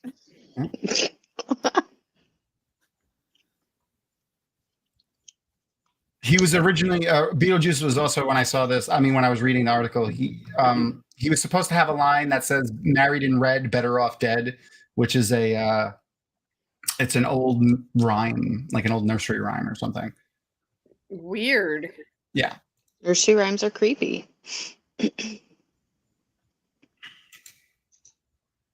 all nursery rhymes are creepy. They're all of them. No, all of them. Ring Around the Rosies about the Black Death, like they're all messed up.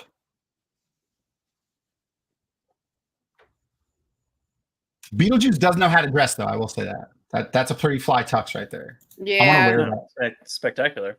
I want to wear that exact tux. Why do they pause so long saying Beetlejuice? Just say Beetlejuice multiple times in a row.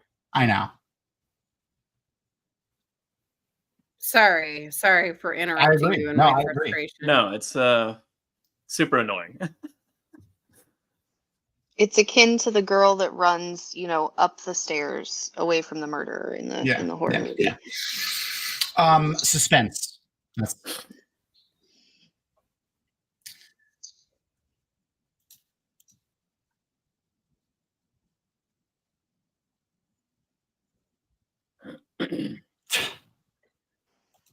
Oh, I love this bit too. When he takes it, it's already on a finger. Yeah. He's a pretty powerful ghost, Beetlejuice. Not gonna lie. Like, yeah. I like how just because he's the same size of the trucks, that makes it somehow trucks, makes it work. Yeah. It's just a model car. Yeah, it's a piece of plastic, but somehow it can drive like a truck, and it has exhaust. There's exhaust coming out. I also like they never explained how she just tamed a sandworm. No. I mean, she punched in the face earlier. It must not have been that hard. Sandworms. Hate them.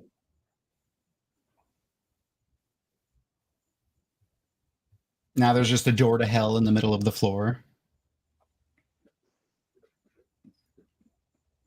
Well, that's an attraction that they could probably hold on to if they wanted. Not sure. There you go.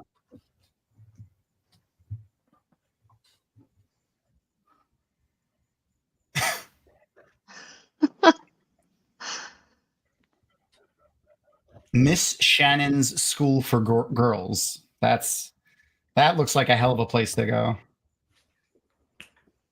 Oh my God, all of their hair is so 80s with the big aviator glasses too that one girl's wearing. I mean, the perm on Gina Davis is for real. impressive. My dad had a perm. Wow. That's interesting. Yeah. My dad had a perm in their wedding picture. We used to make fun of him for it all the time. How long was his hair? Like, did he have long? It was like a little fro. He had an afro? He had like a fro, yeah. That's great. That's a choice. Yeah. Huh. Did he also eat cereal with chopsticks? I'm just curious. No, he didn't. He got his cheesy Cheetos dust all over his keyboard like a fucking asshole.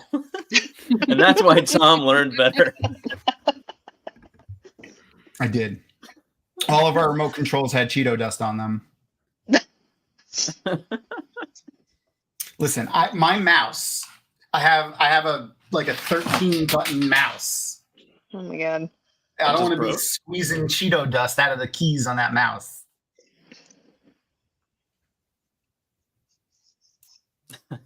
Oh, this is great.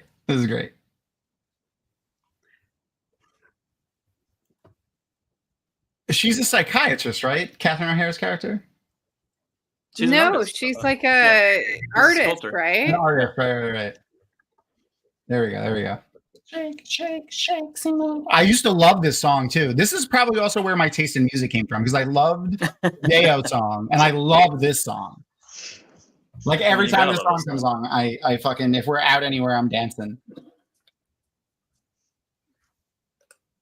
Rock your body in time. Okay, I believe you. Rock your body in time. I fucking love this song. Fucking Beetlejuice. So does this mean Beetlejuice died again? Like how does this work? No, I think maybe he got in trouble. Oh yeah, I think he re-entered. Now. He re-entered hell, kind of. He re-entered. He re-entered the death thing. Yeah, the death thing, the death place. Yeah. The dead office. Yeah. I don't know.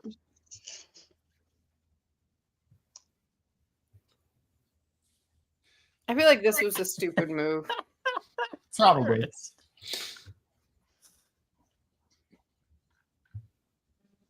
I couldn't find who played this guy. This guy, the headhunter dude.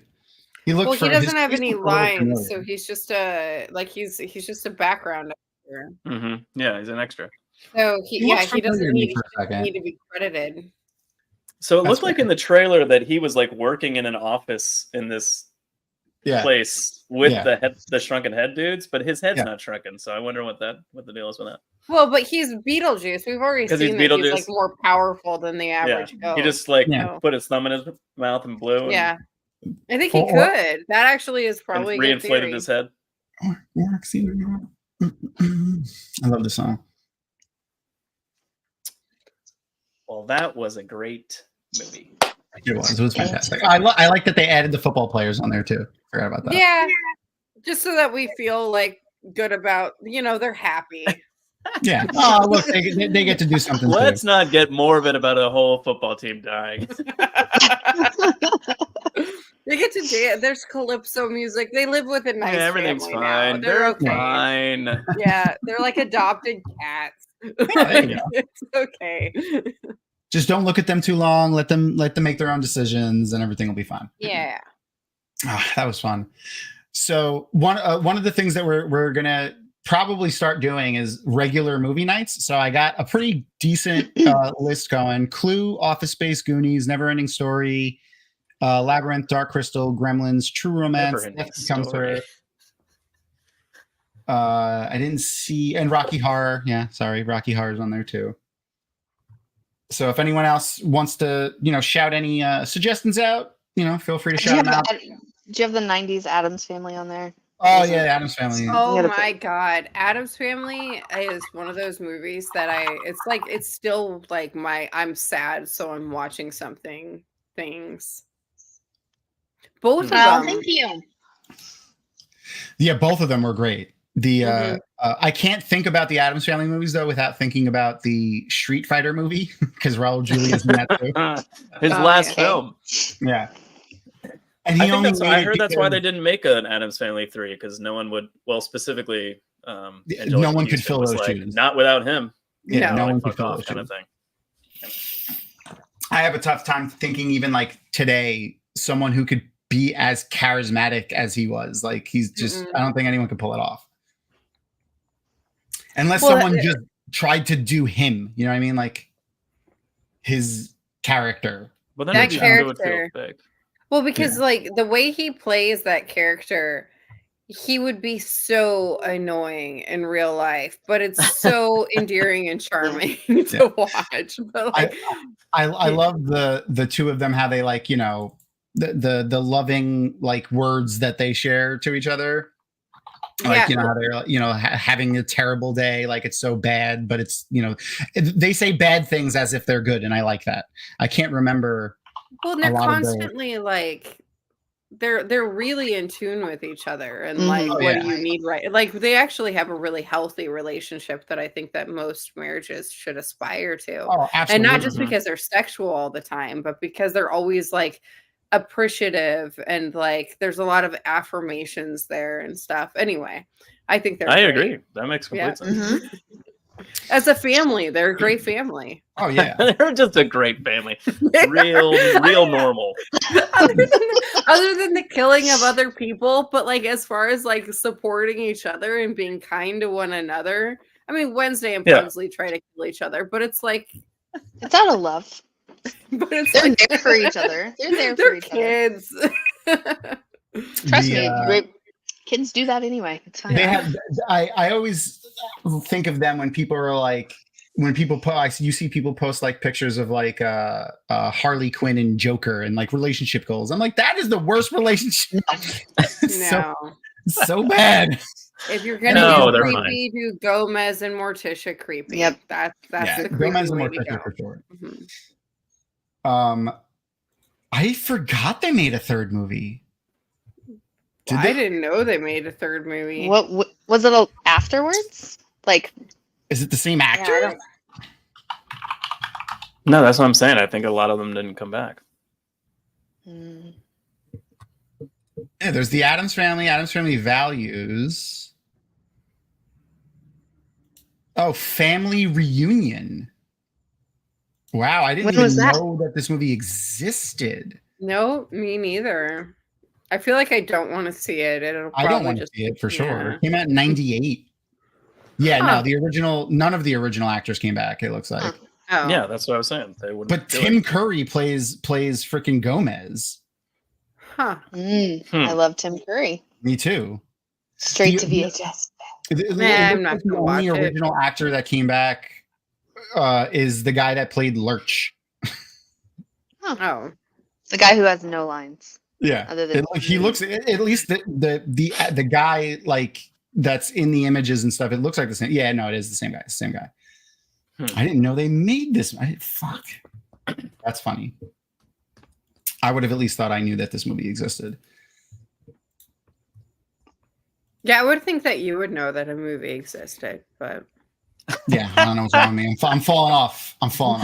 How dare you? Hold on, let me see. Let me grab the fucking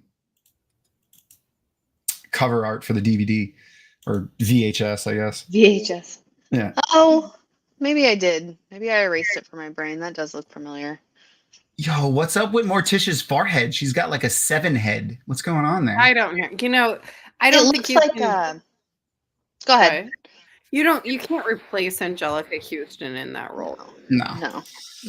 But her hairline looks like the lady from the Munsters, the mom from the old black and white. Oh yeah, she's got that like, widow's peak thing. Yeah. Sorry. Oh yeah, I loved the Munsters. That was such a great show. Mm-hmm. That was also my Nick at Night. Like when that would come on Nick at Night, my Nick at Night phase. Yeah. Well, I think it's also kind of similar to the Morticia from the TV series too. Yeah. Mm-hmm. Oh, for sure. All right. Well, what time is it? Yeah, we're getting there. So, we have a little bit left to do still, so no one go running away just yet. Because so Joe, I don't know if you know this either, because the last time that you did a rewatch, we weren't doing this. So, but I prepared London for this, and since you guys are going to come back probably for an episode, we'll grab you and whoever, if Jono or Tom show up too, we'll grab them for that too. But as a brief explanation, I loved growing up watching Inside the Actors Studio. Okay, and at the end of each Inside the Actor Studio episode, James Lipton, who was the interviewer, would ask the same set of like 10 or so questions to every actor that was there. So I realized, like, with a lot of the older the past rewatches that we were doing, kind of at the end of the show, we never really threw it back to our guests. So for the rewatch episodes, we started doing this little interview portion at the end. So London had said that she was going to stick around for the whole thing. So I was like, all right, I sent her the questions like I usually do so that she can look them over. So we're going to do our little Inside the Dragon Mount Studio questions with London today. I forgot what a lot of the questions are because I didn't like prepare. That's great. Their answers because I don't want to know their answers ahead of time. But it's, you know, like in the Inside the Actor Studio show, everyone would know the questions that were coming up because like he asks the exact same ones at the end of every episode. So everyone knew they were coming up. So I feel like it's like I'm not like breaking anything, any kind of interviewer things to send the questions ahead of time. So are you gonna add the new question now? Or oh yeah, for sure. So there's one new question too. It was in there when I sent it to you, and it's a very simple question, so it's fine. But I feel like it's starting to become our shtick that we do now. Like when we interview people, we've done it with all of like the big Wheel of Time interviews that we've done with Rafe and the other actors, and I asked everyone at WatCon this question too. So that's where we're going to start. London. Yes. What is your favorite dinosaur? Ankylosaurus. Ooh, that was quick. All right, what is it? So fast. The Ankylosaurus. The war armadillo. Yeah, he's got like exactly. Oh yeah, he's awesome. Yeah, yeah. That thing looks so cool. It's the one that looks like an armadillo, and he has like a big hammer on his tail too. I know what you're talking about. Yeah, that's cool. That's cool. Battle armadillo or what? Damn. Yeah, he's very cool. That's awesome. I turned into that in D&D once. I did. Awesome. That's also important information. Good. Okay, so the next one is, what is your favorite word? No. It's a word everyone should learn the meaning of. They're great answers. That is a good answer. Write them all down for the next time. Okay, what is your least favorite word? My least favorite word, there's words that I can't pronounce very well without really thinking about it. Like they always come out just a little bit wrong. So it's one of those words, but I'm going to tell you the one that usually I get right when I think about it, and that's ambulance. Okay. That's not my least favorite word because there's some that really I just can't quite master. It's embarrassing. So that's fair. So it's mostly because of pronouncing them, not the meaning of it. Yeah, because I all of a sudden sound stupid, and I'm not a stupid person. I know. But the word makes people think I'm an idiot, and I'm like, I know my mouth my mouth and my brain disconnect on some. Oh, I feel you. So wait, so how do you say it wrong? I don't know. Now I'm thinking about it too. It's just now like when I'm talking, it just comes out wrong. Purposely fucking like, up. That's I can't not how do it. you say it, and I'm like, fuck you. You know, I don't know. People always make fun of me, and I cannot hear it. Like I do not hear it when I say it, and everyone's like, no, you're saying it like that right now. I say when I say ask, I say like ask or something. I don't know. Like I say it with That's an correct, X. you do. X. Yeah, I don't hear that. I don't hear it, but I'm from New York, and that's how we all talk. So Yeah, for me, I don't have that excuse. I'm from Nebraska. We all basically can pronounce our words, but except me. You have so many good big words in your head that some of them just get jumbled together. I get it. It's a good reason not to like a word, though. You're just like, this one always fucks me up, and I look like an asshole. Bitch. All right. I hate that fucking word. Is it you or me? Is it me? Mm-hmm. What's an everyday sound that you love? Rain. I'm in Florida, so it is like an everyday like sound for about half the year. It is every day. Every day around between 2 and 4 o'clock. Yep. And then what's an everyday sound that you don't like? Chewing. Oh, God. I'm right there with you. I forgot what it's called. Slurping for me. That people are like mouth sounds. Yeah. What's the thing? There's a thing. It has a name that when you hear the sound of people chewing, it makes you irrationally angry or something like that. Yeah, I have that thing. Yeah, me too. Me too. I've shouted at somebody. Like I was sitting we were in a restaurant, and I lasted a while. And like someone was behind me, and I love the preface. And I lasted a while. Just to be clear, I lasted a long time. That's it. Misophonia. There you go. Misophonia. Okay. I was losing my mind. It's the worst. You know, I was in a movie theater, and you know, some people chew louder than others. And I was in a movie theater, and this guy was next to me. He was eating popcorn, but like for whatever reason, his mouth was so fucking loud. So I asked him like 20 minutes into the movie, I was like, "Are you gonna eat the whole time?" How did you ask? Let me pretend Crystal's the person. Okay. Well, it's not great. I'm not proud of this. I just did this. Are you gonna eat the whole time?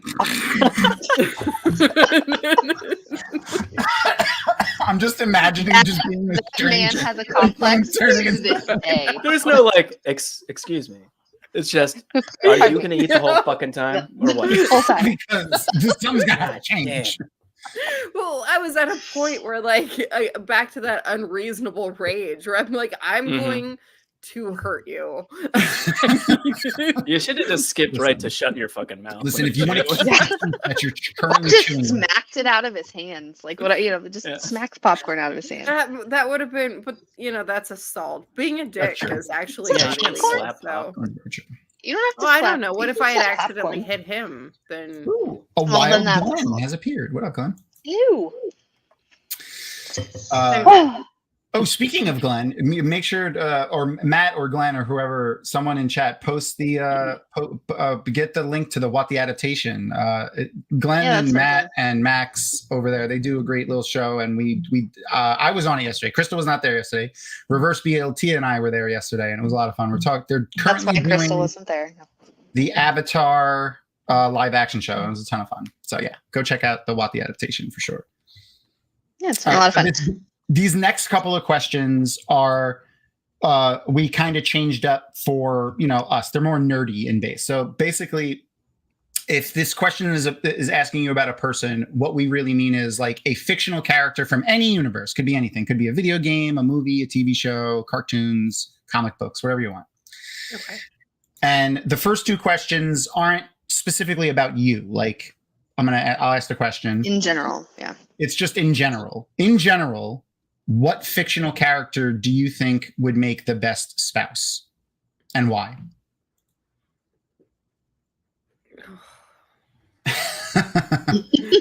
I'm not the marriage type. I never think of that's fair. Well, or partner, spouse or partner, spouse or partner. Fictional character that would make a good partner.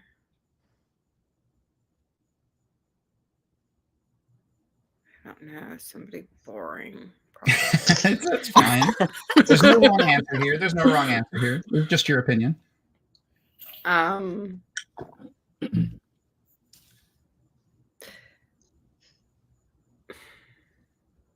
That's a good one.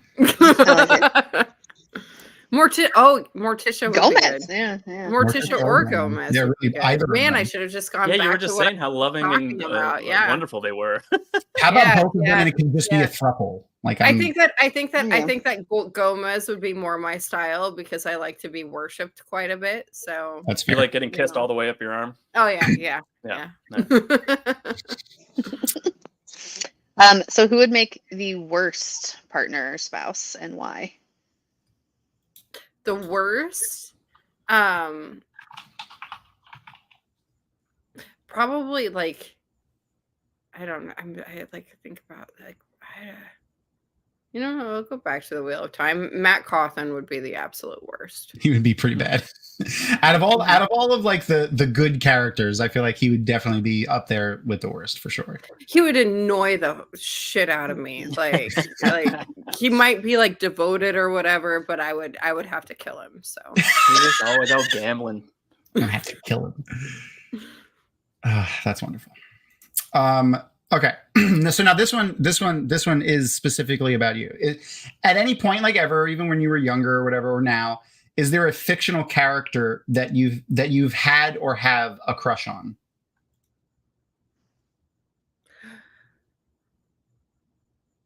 I did you guys watch the show Lucifer? Yeah, love Lucifer, that show. I would say that. Oh yeah, Tom Ellis, right? Is that Tom Ellis. Yeah, love that dude. 100%. 1000%. He was fucking awesome in that, and he's just an awesome dude. Yep. But that character, I would like that character, even though he's got like the same self-centeredness that I mostly would always want to kill. I totally have a crush on that character. All right. So if you were given the opportunity to like align with a particular entity, like an Aes Sedai or a warder, or assume a job in the fictional world, what would you want? What kind of job would you want? Would you want to be a Jedi, a waterbender? I would probably like be a stable boy. just be a background character. You don't want all that responsibility, is what you're saying? Yeah, well, and I like to not human so much, right?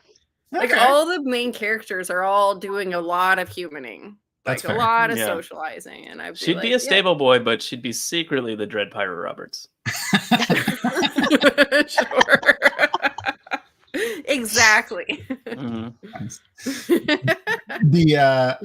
Or you could be a wolf sister. There you go. Just disappear into the wilderness with just hang out with. But sometimes I'm around dogs all the time, and I don't know if I want to know their thoughts either, because sometimes they look on their faces and be like, "I'm glad I don't know." You're like a telepath from the act. Just shut up already. Light blasted fools. Yeah, well, I mean, if you've ever like people that have dogs or whatever, everyone always kind of is like, dogs always are giving us this unconditional positive regard. But if you've ever like lived with a dog for a while, you absolutely know that's not true, because every once in a while your dog will have a look on its face, and it's a 4-letter word, but it's not love. I've definitely seen dogs tired of our shit, for sure. Yes. And I don't want to know that thought. Yeah. So I feel like a wolf would be. A good friend of ours raises dogs, and we would sit with the Akitas, and when we would sit with them, there was a point when they would get tired of my shit and walk away. Yeah. And do you want to know their thought? It would be hurtful. Probably. I feel like but it would be illustrated in your mind very beautifully. That's true. It would look like a really pretty picture of it being like, be like a snowy cliff, and then you fall off of it or something, Like, I'm sad, but thank you for the. And the sun would like dapple your body. Okay, so in that same vein, is there a job or a position in any kind of form of fiction that you would never want to do? I said I. Yeah, that sounds horrible. And so, yeah. I'm not a politician. They're all basically politicians. That's fair. And that's only part of what they have to do. You have to do so much other crap too. Yeah, they have to be experts at like fucking everything. And no. Just be a hedge witch and be happy. Like, that's it. Yeah. Okay, well, you made it to the last question, which I think is the deepest. Okay. Is there any sort of portrayal of the afterlife in any sort of fiction that you wish was true?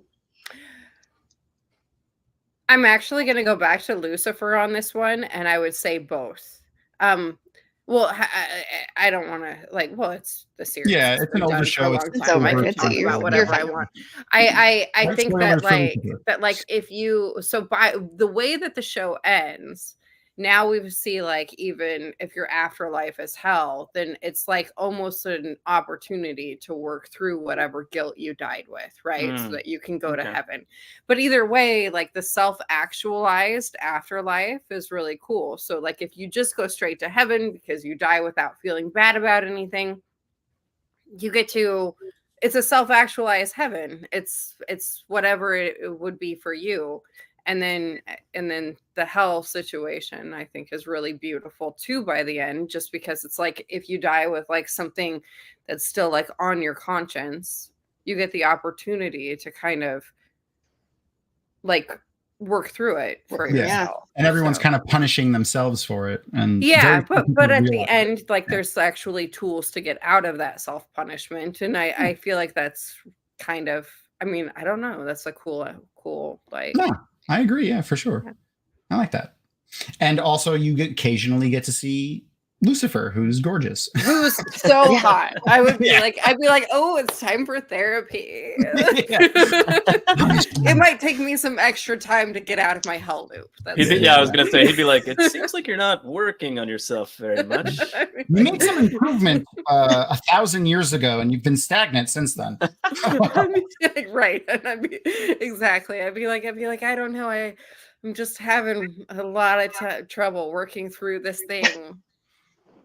Oh, that's funny. Yeah, that's true. It is the same universe. That's funny because of Neil Gaiman and Marvel. The way they're connected is all they're all connected.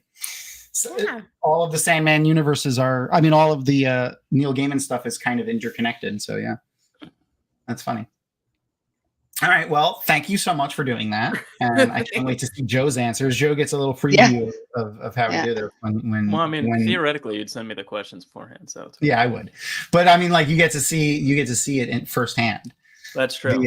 And you won't be like one of our past guests who won't be named, Sargon, who didn't read the whole email and didn't see the questions. So he got to answer them in real time. But speaking it's actually probably better this way because I would do that and not read the whole email. That's fair. I have emailed you guys for JordanCon business before, so I do know that answer. Yeah, I read the first line and then I'm bored.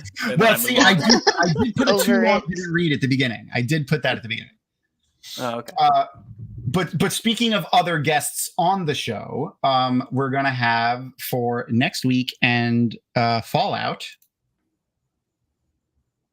Reverse BLT, because we got to keep up the tradition of having him for the first episode of every show. Apparently, he was it's going to be another long one, friends. Oh yeah, we're going to go late. We're probably going to go to midnight or later. Though our longest running one was with Allie from Wheel Takes. She was still our longest one for sure. That went wide left. That was we talked about. You solved world problems. We were solving world problems in that one. I blame the alcohol completely. Blame the alcohol.